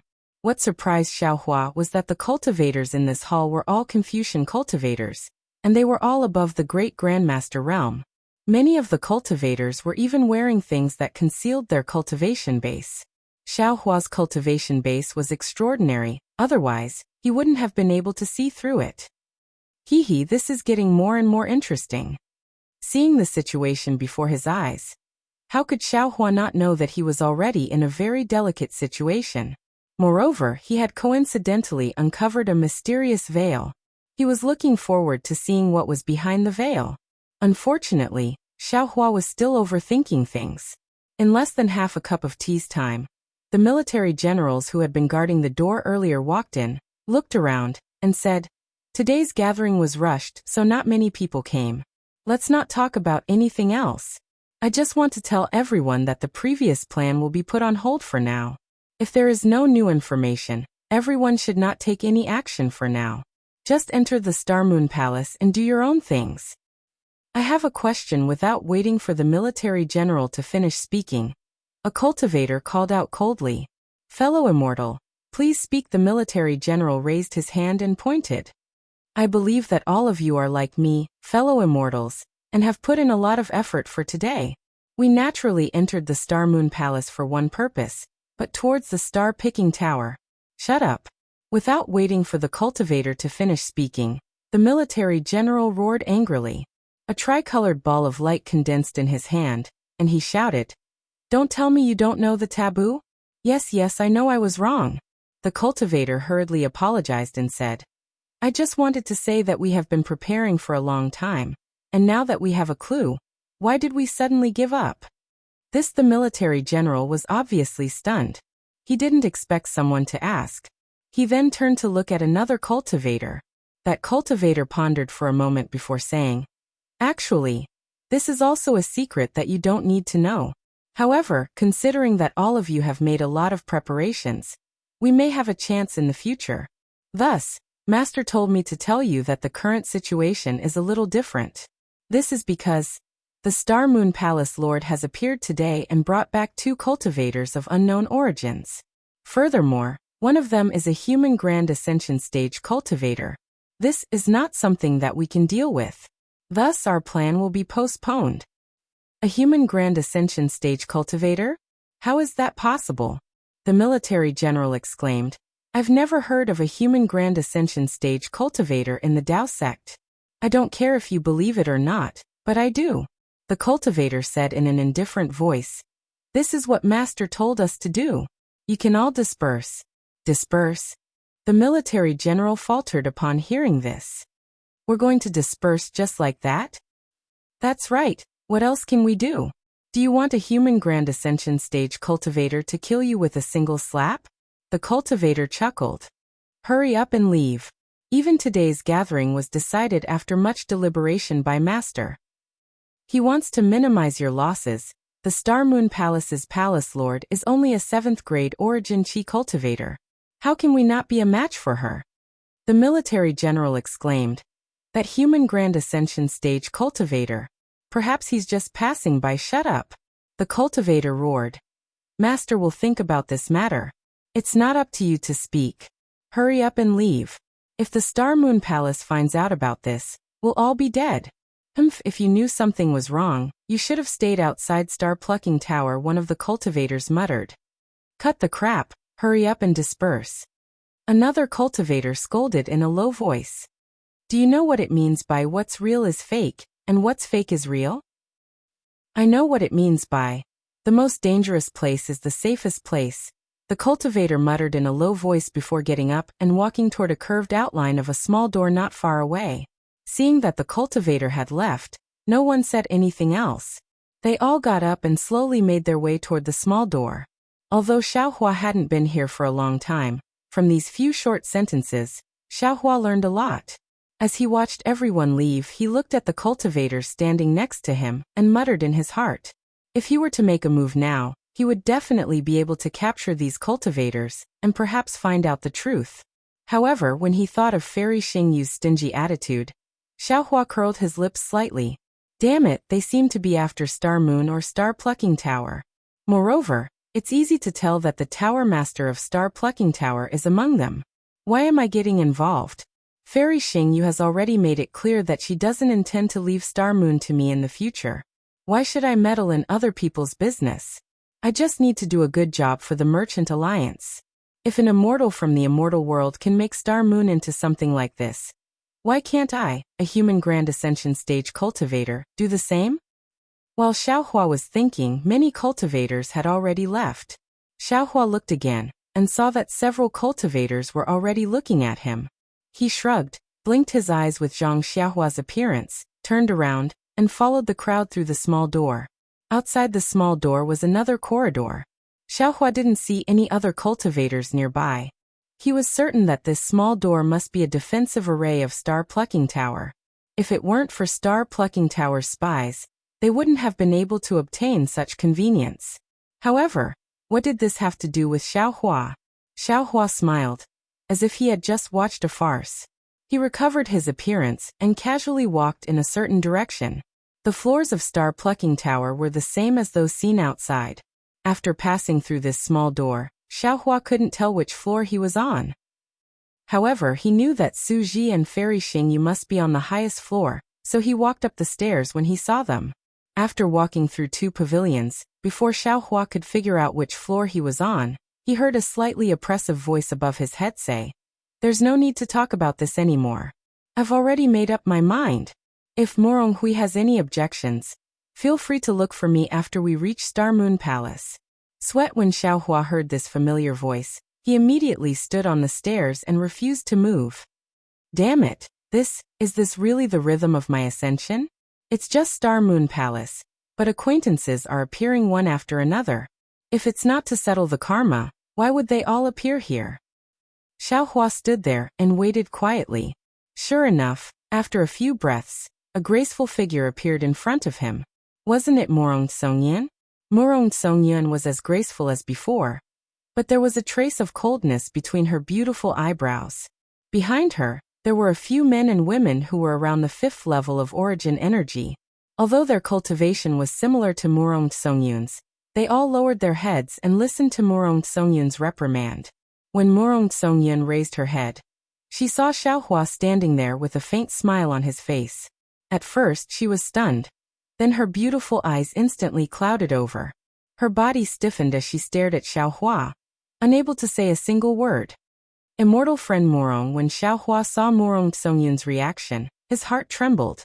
He smiled and asked, "We haven't seen each other for many years. How are you?"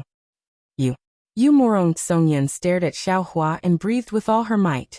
Her already towering chest heaved up and down. After a moment, she took a deep breath.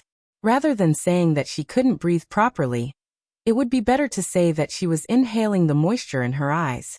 Her mouth slightly stuttered as she asked, Are you really still alive?" Hee, of course. Xiaohua sighed and nodded. "Even if the Chu family dies, this Xiao won't die." Chu family. Morong Songyan smiled. That smile was like 100 flowers blooming. "I would rather the Chu family die. I don't want." Morong Songyan looked around and said with a stunned expression, "Go and wait. Do as I say." Yes, this subordinate understands. The few Confucian cultivators looked at Xiaohua in astonishment. They lowered their heads and quickened their pace. They rushed past Xiaohua and walked down the stairs. Chapter 4481. Morong Songyan walked in front of Xiaohua in a few steps, but the closer she got, the smaller her steps, as if she didn't dare to close the distance between them. Her eyes almost never left Xiaohua's face. When she got closer, she said, "Xiaohua, you really scared me to death. What happened that day? In order to save me, you fell from the sword diagram. I also wanted to rush down, but I was entangled by that damn bald donkey. I thought since you died, I also didn't want to live alone. I wanted to die together with that damn bald donkey."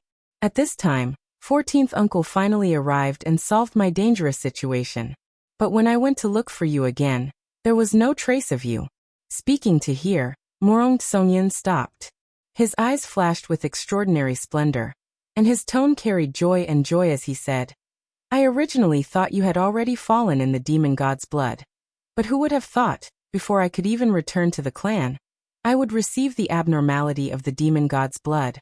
I really don't know how to describe the surprise at that time. Xiaohua, you are truly a person who is good at creating miracles. I didn't dare to believe that you could actually survive in the god-devil blood pool. And I didn't dare to believe that you were actually farming there after the god-devil blood pool disappeared. Did you know? In these 200 years, I have been to the god-devil blood pool several times, and personally saw the drastic changes there. Oh no, that place is no longer called the god-devil blood pool, but Xiao country. A country that is not a country of Confucian cultivators, nor a country of Taoism. A country that is named after a Taoist cultivator that they worship. A country that is bigger than all the countries in the hidden immortal continent. This country doesn't have a ruler, nor does it have any authority, because other than the Taoist cultivator that is like a god in their hearts, there is no one else in the entire hidden immortal continent that can be the ruler of this country." Xiaohua touched his nose and bitterly smiled. "Miss Morong, there is no need to be so emotional. This Xiao only sowed some rice seeds there. Moreover, there is also the contribution of the literary saints of the various clans. This Xiao's actions are really insignificant. This might be insignificant in your eyes, and even in the eyes of other cultivators. It is merely a senseless act. But in the eyes of the hundreds of millions of citizens of Xiao Kingdom, what you have done is a miracle." Morong Songyan smiled and said, "You can imagine that the entire 9 provinces of the hidden immortal continent is a disaster. Thousands of li around the Xiao Empire is filled with rice fields. Every citizen who can settle down in the Xiao Empire has no worries about food or clothing. This Xiao Empire is the immortal world in the eyes of all mortals. I have been to Xiao Empire several times in the past few hundred years, and witnessed the prosperity of Xiao Empire with my own eyes. Today, Shao Empire has already become a rare paradise in the entire hidden immortal continent. Hearing Morong Songyun's words, Xiaohua also smiled. Back then, he thought that if he didn't plant grain in such a large swamp, it would become a real swamp in the future. Leaving it there would be a waste. That was why he let the disciples farm with him. But he didn't expect that this matter would cause such a huge commotion under the influence of the literary saints of the various aristocratic families. It truly had a kind of unparalleled spirit of securing millions of acres of fertile land and protecting the hungry people of the world. Don't do small deeds without doing them. This saying is indeed correct. Xiaohua nodded. This small kindness can sometimes become great kindness. At that time, this Xiao had never thought that there would be such a huge commotion. Oh, Miss Morong. That day, this Xiao was knocked unconscious by the heavenly king of the Buddhist sect into the demonic god blood swamp. When I woke up, not only was the demonic god blood swamp gone, there was only a large swamp. Even the disciples of the Chu family, Miss Morong, and the others were gone. This Xiao also doesn't know what happened in the demonic god blood swamp. If possible, can Miss Morong tell this Xiao what happened that day? Oh. Morong Songyun was slightly taken aback and said curiously, your words are a bit strange. These things were taboo back then, and no one would say a word about it. But since the sutra-seeking extreme bliss is about to end, the filth between us Confucian cultivators and the Buddhist sect has long disappeared. The truth of the demonic god blood swamp has spread quite a bit in the hidden immortal continent. Could it be that you don't know? Xiaohua said with a smile. It's precisely because there are too many rumors that this Xiao has no way to judge. That's why I want to hear from you. Hehe. Morong Songyun said with a smile. If you call me Jin Xiao and don't call me Miss Morong, I will tell you. Otherwise, don't even think about it. All right. Xiaohua's heart slightly swayed as he said, isn't it just Jin Xiao? Even if I have to call you Jin Xiao a million times, I am willing. Morong Songyun's face slightly reddened. She bit her lips and said softly, this is what you said. From now on, call me Jin Xiao once a day. As she spoke, Morong Songyun looked down the stairs and said softly, this time, I followed 7th granduncle to Zhaixing Lu because I wanted to take a look at the Star Moon Palace. Come with me to see 7th granduncle. He appreciates you. Along the way, I will tell you everything that happened in the Divine Devil Blood Pool. This Xiaohua hesitated for a moment, but after a moment he felt relieved. After all, he had already come to Zhaixing Lu, so he would definitely meet Morong Jiang. Previously, he had hoped to obtain the protection of the Morong family, and Morong Jiang had also agreed. Today, he would be able to understand everything. Seeing Xiaohua hesitate, Morong Songyun's eyes flashed with apprehension. When Xiaohua spoke, he said, all right, bring me there. I also want to see him. Hehe. Morong Songyun's face glowed. He seemed to be very happy and almost jumped up. He said, let's go. 7th granduncle will definitely be very happy to see you. Immediately, Morong Songyun brought Xiaohua down the stairs. As they walked, he told Xiaohua what happened after he fell into the Divine Devil Blood Pool. Actually, after Xiaohua fell into the Divine Devil Blood Pool, the Chu family's patriarch and elders took action. Morong Songyun didn't hold on for too long, and left the sword diagram. Most of what Morong Songyun said was from the sage of literature, Morong Jun. Not sure if it was because Morong Songyun didn't know that Morong Jun obtained information about the divine devil puppet, or because he didn't want to tell Xiaohua, but Morong Songyun only said that when the sage of literature took action and killed the heavenly king of Buddhism, the divine devil blood pool suddenly changed and stopped. At this time, Morong Songyun brought Xiaohua to the front of a pavilion. Xiaohua naturally didn't ask. He slightly nodded and sighed. I didn't expect that after I fainted, so many things would happen. If the sage of literature didn't come, you and the Chu family's disciples would have fallen in the divine devil blood pool. Morong Songyun shook his head and said, Xiaohua, you are wrong. In fact, all of this had been arranged in advance. I and the other disciples also knew about it. We also knew that we were bait. But we didn't expect the Buddhist sect's methods to be so ruthless. They actually used some soul cultivators' transportation channel. So, you have to remember, on the hidden immortal continent, The power of the various families is the real big hand behind the scenes. Even the high and mighty immortal palace isn't. Yes. Xiaohua sighed. Otherwise, why would I want to shelter under the Morong family's power and avoid the immortal palace's attack? He Morong Songyun laughed again. He reached out and pulled Xiaohua's sleeve. You have already done what you promised, seventh uncle. I presume he has nothing else to say, right? Xiaohua opened his mouth. He wanted to explain something, but seeing Morong Songyun's smiling face, he swallowed his words. The Morong family's pavilion was similar to the Gongshu family's, but there weren't many people in the pavilion. Aside from a few men and women with similar cultivation to Morong Songyun standing around the pavilion, there was a very proud young man sitting on a chair. He was holding a yellow book and carefully reading it. This young man was Morong Jiang, whom Xiaohua met at the God-Demon Blood Pool. Before the Fiend God Blood Pool, Xiaohua was unable to see through Morong Jiang's strength. 200 years later, Xiaohua was able to clearly see through Morong Jiang's strength. This Morong Jiang was already a martial ancestor at the peak of the 7th level of origin energy, only one step away from stepping into the realm of literary saint. Presumably, Morong Jiang was the person the Morong family wanted to enter Star Moon Palace, right? Morong Jiang didn't even raise his head as he pulled Xiaohua into the pavilion. His eyes were fixed on the book, unable to move. Seventh uncle Morong Songyun excitedly called out, "Look who's here." And Morong Jiang responded, but his right index finger was on his lips again. He dipped it in his saliva and flipped through the book, reading it with relish.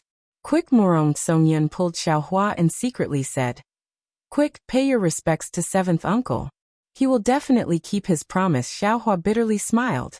He slightly raised his hand, and was just about to open his mouth when he saw Morong Jiang waving his hand and blocking his way. Morong Jiang lightly said, "Yin'er, what promise did granduncle give you?" As he spoke, the corners of Morong Jiang's eyes twitched. He glanced at Morong Songyun and Xiaohua, and then his gaze fell onto the book. However, just as his gaze touched the book, his entire body suddenly went still, as if he had thought of something. He raised his head, and his gaze fell onto Xiaohua like lightning. With a voice of disbelief he said, "Xiaohua? How come it's you?" "Yes, it's me." Xiaohua smiled and said, "We haven't seen each other for 200 years. Immortal friend Morong is still as elegant as before." Immortal friend Morong? Morong Songyun's face slightly changed when he heard Xiaohua's address. He hurriedly pulled Xiaohua's arm, hinting him to change the way he addressed him.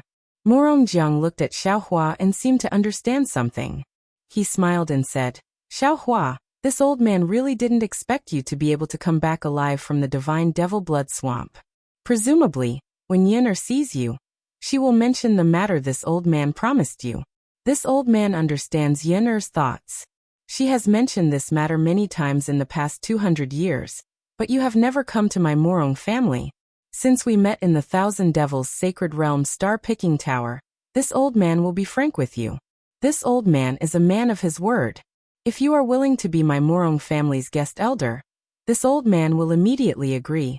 Moreover, I will immediately report this matter to the family through Star-Picking Tower. When we come out of Star Moon Palace and return to the family, we will officially let you join my Morong family." Chapter 4482. Speaking up to here, Morong Jiang looked at Morong Songyun, who had lowered her head in silence, and lovingly said, "This way, one of Yin'er's worries will be resolved." Seventh uncle Morong Songyun's head lowered even more. Even her neck seemed a bit red. Her voice was as low as a mosquito's flapping wings as she said, "Senior, why are you talking so much today? Haha, this old man is very happy today." Morong Jiang laughed, then pointed at Xiaohua and said, "That day at the demonic god's blood pool, this old man was optimistic about Xiaohua, so I handed you over to him. Moreover, he didn't disappoint this old man. For you, he was shot down by the Buddhist sect's protector.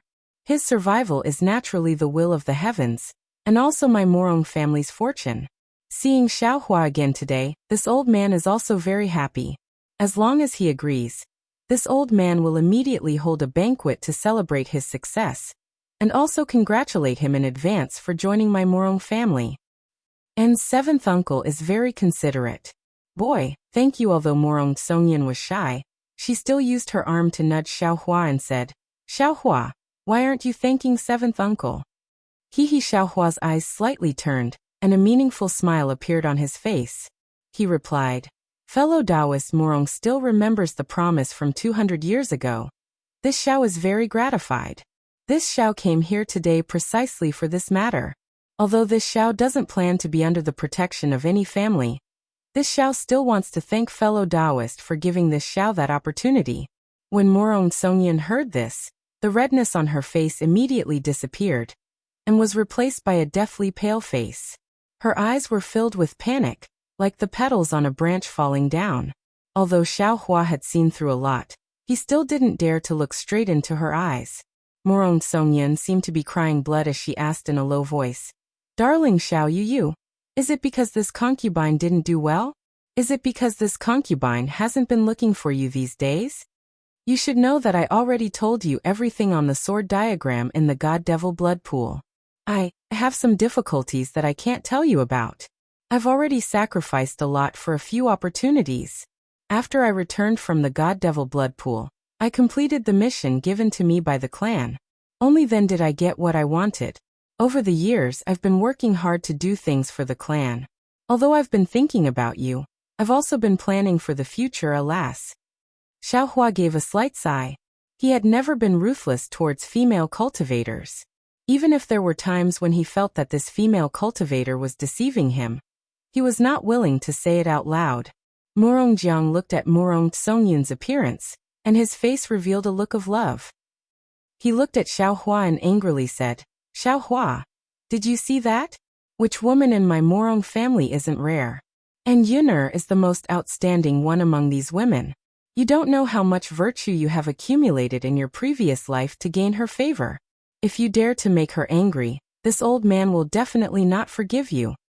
Seventh granduncle. Morong Songyan sobbed and said, This may be Xiaohua's misunderstanding. Please don't blame him.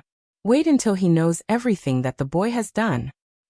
He will definitely forgive the boy. Alas, you still want to wait for the future? Morong Jiang sighed and said, You know, a moment's mistake may be a lifetime's mistake. This old man was also young. How can I let you repeat my mistakes? After saying that, Morong Jiang's imposing aura flourished. The true qi around his body swayed like an awakened lion. He roared and pounced toward Xiaohua. A deafening voice sounded in Xiaohua's ear. Do you know how much Yuner has done for you? If you don't give Yuner an answer today, this old man will definitely not forgive you. Xiaohua slightly shook his head. He looked at Morong Jiang's true qi and didn't do anything. He just said, Why do you have to do this? Since we already have a good impression of each other, there's no need to expose it. Although Xiaohua didn't make a move, his entire body was still standing there like an immovable wisdom king. Not only was his entire body's magical power restrained, there wasn't any flaw. Even his eyes were clear. There wasn't a trace of fear in them.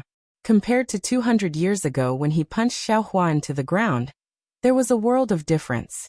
Morong Jiang's heart was greatly alarmed.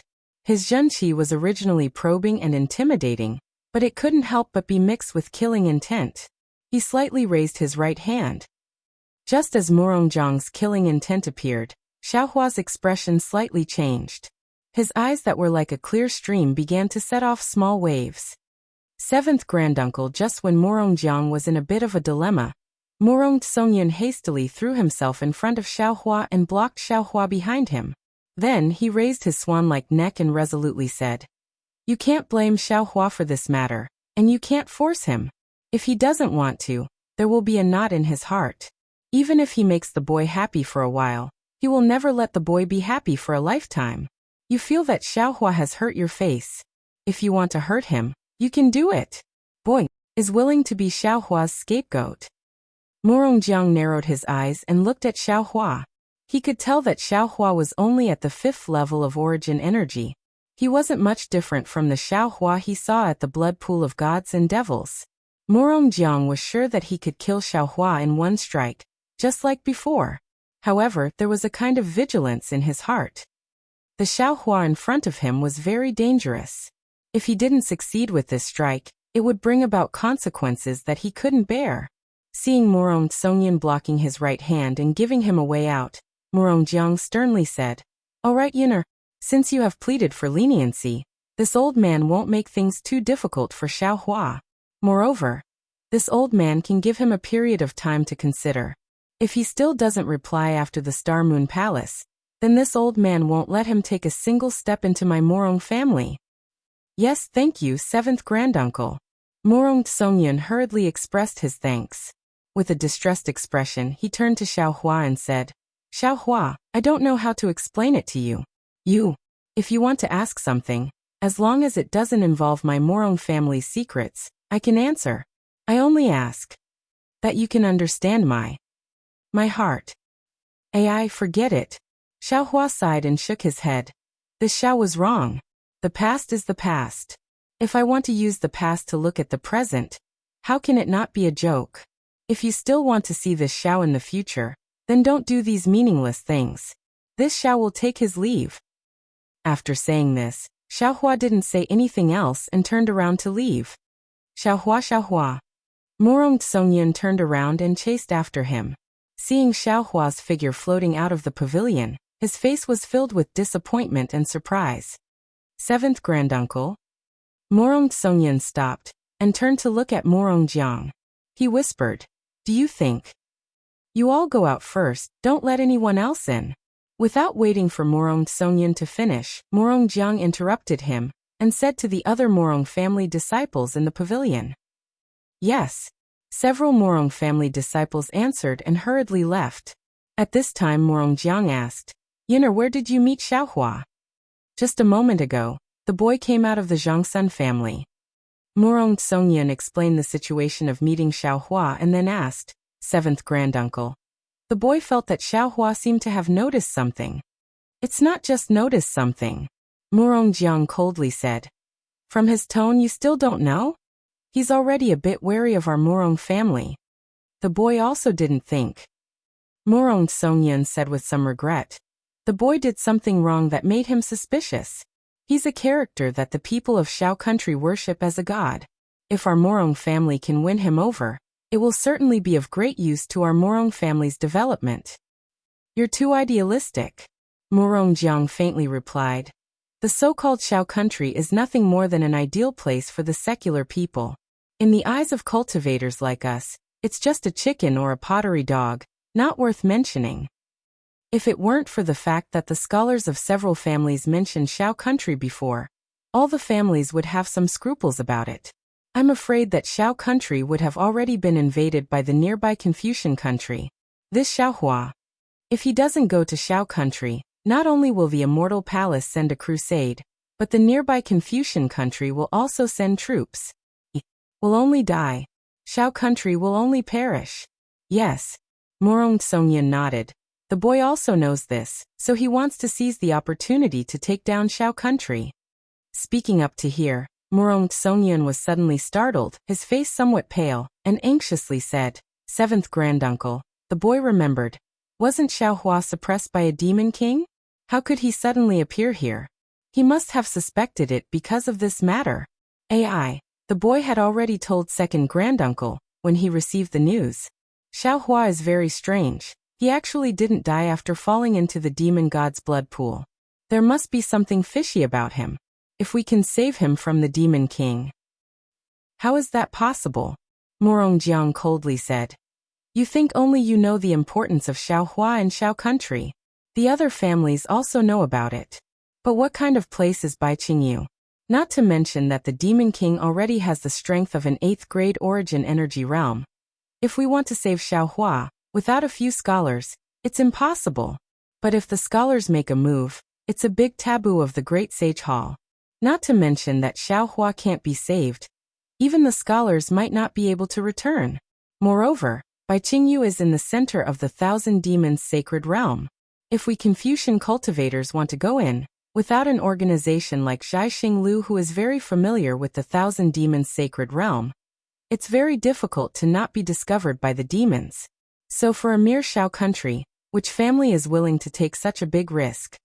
Granduncle, the boy also thought about this at that time. Morong Songyan was still vexed, but the boy bumped into him too hastily. The boy didn't think about how the boy would answer if the Demon King asked why he didn't save him, so the boy simply pretended that he didn't know anything. Perhaps because of this matter, the Demon King saw something? Chapter 4483. That's only one of the reasons Morongjiang thought for a bit and nodded. Not only that, you might be too hasty. I'm also a bit impatient. Secondly, I feel that Xiaohua is different from before. I don't have the confidence to kill him. Murong Songyan shook his head. How is that possible? Boy has made great progress in 200 years. Could it be that he's one level higher than Boy? Only Xiaohua himself knows about this. Murongjiang dragged out his voice and said. Thirdly, wasn't he suppressed by Qingyu's Demon King? How could he suddenly appear here? After we left the hidden immortal continent, we are no longer well informed. I'm afraid we don't know what happened in the Thousand Demons' sacred realm. Damn it. Murong Songyan cursed. Boy knows. Some family must have reached an agreement with the Great Sage Temple and rescued Xiaohua. That's why he has the courage to talk to 7th Granduncle. And it's because that family is here that Xiaohua came here. Murongjiang was stunned again and nodded. Yes, it must be so. Those who can talk to the Great Sage Temple are either first-class families or second-class families. The 4 great families are not in Jiaxinglu, so they can only be first-class families. That day in the God-Devil Blood Pool, Gongshu Duanmu Huangfu, Zhangsun, Yuan Kong, and Meng families were there. I'm afraid it's one of them. Boy, let's go out for a walk. Murong Songyan couldn't sit still and said, buy some information from Jiaxinglu and see what happened in the Thousand Demons' sacred realm. And go. Murongjiang sat back down and said, you don't have to take Xiaohua too seriously, he is just a Dao sect cultivator. Even if he has cultivated to the 7th grade of Essence Qi, he is still a loner. He won't be able to achieve anything big. If he can join our Murong family, it'll be good for you. If he can't, he'll be your enemy in the future. Boy Murong Songyan bit his lips and said, boy, I don't believe. I can't win him over. Be careful not to draw fire to yourself. Murongjiang picked up the scroll he had put down earlier and reminded him. Do you still remember the matter of the star-picking tower in the Copper Pillar country? Since you've revealed the dragon bones to the East Sea Dragon Palace, don't act on your own initiative and show up at the auction. That time, Jiaxinglu had almost found out about the Murong family. The patriarch has told you before that you can't be too headstrong. You should let go of what you should. Yes, thank you for your reminder, 7th Granduncle. Murong Songyan was startled and hastily lowered his head to reply. Go and come back quickly. Murongjiang said with a smile. The challenge will begin soon. I think there will be a lot of excitement waiting to be seen. Yes, the boy understands. Murong Songyan nodded and hurriedly left. When Xiaohua came out from the Murong family's pavilion, a cold smile appeared on his face.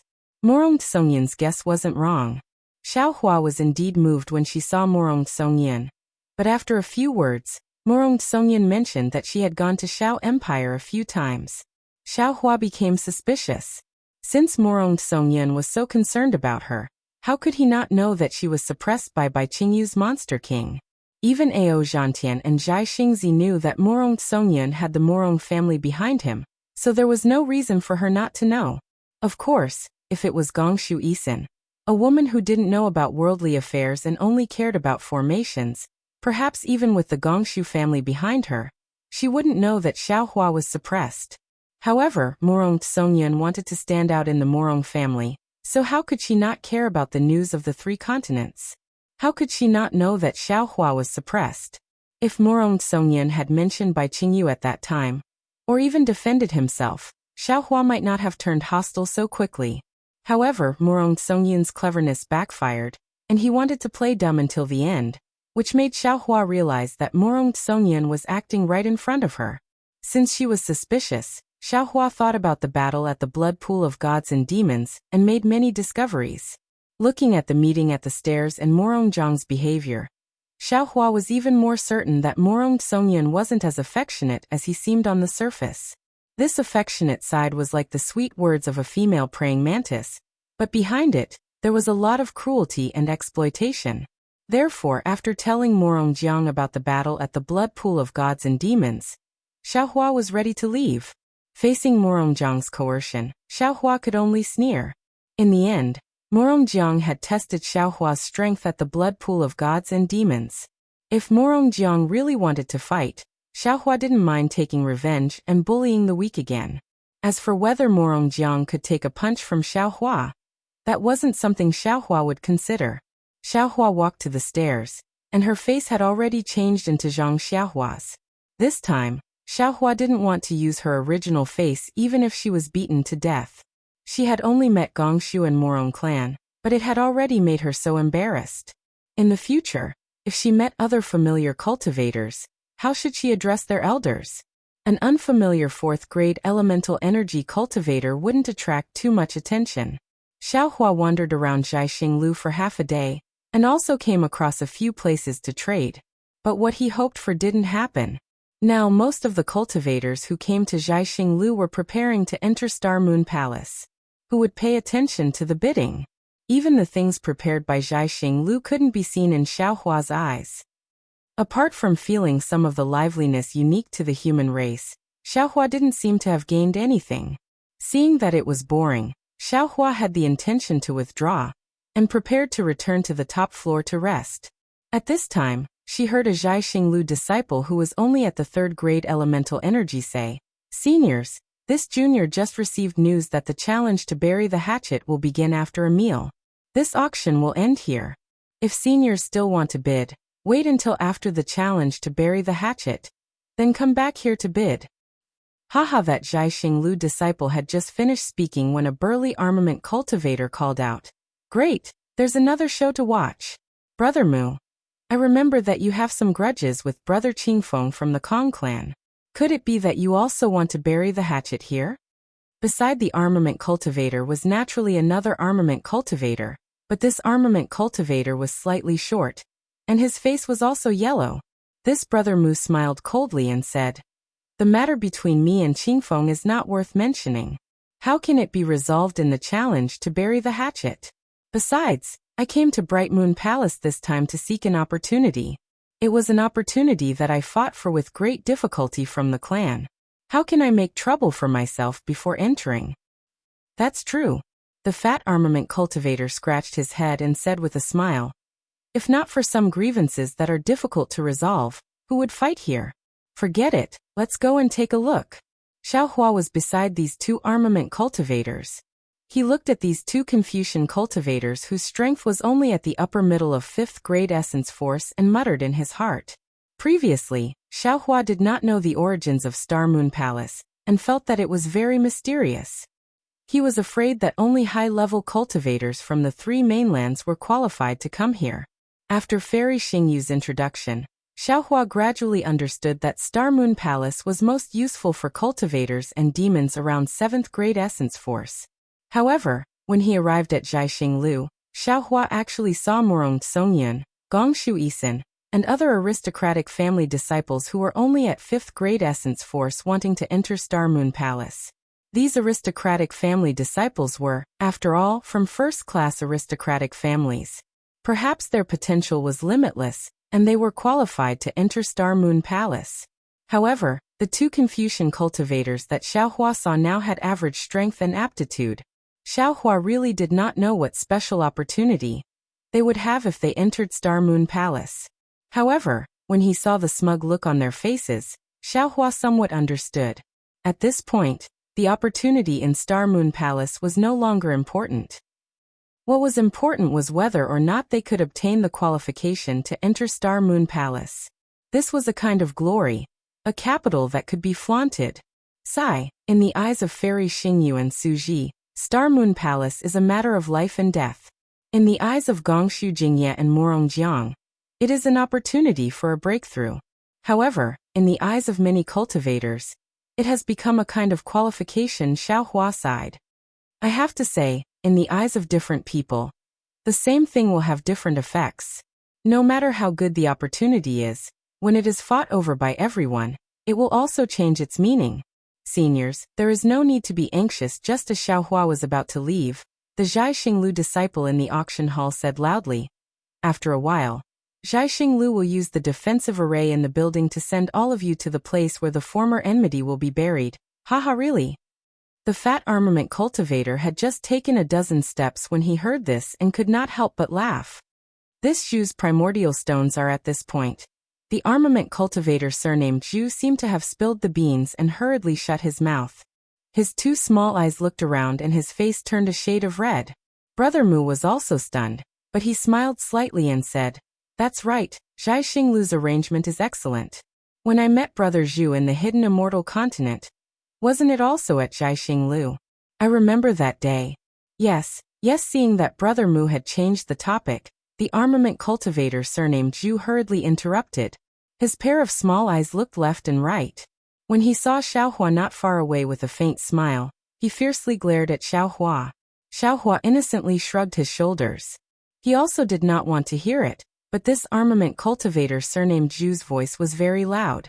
Not only Xiaohua, but many people nearby also heard it. A few of them could not help but laugh. Swoosh, in just a moment, a nebula began to appear all around the auction hall. This nebula surrounded the several thousand feet large auction hall. Moreover, as the nebula spread down the four walls, the entire auction hall began to become transparent. One by one, brilliant stars appeared in the nebula. When the nebula gradually disappeared, the brilliant stars revealed different human figures. At this time, the auction hall had already turned into a star shape. You're tuning in to the Li Mei's Wuxia Whispers YouTube channel. We're so grateful for your support, and don't forget to subscribe to join us on this incredible journey through captivating stories. Your generosity through donations truly makes a world of difference, as it's the primary source of revenue that allows me to expand and enhance this channel for you. Thank you from the bottom of my heart for being a part of this adventure.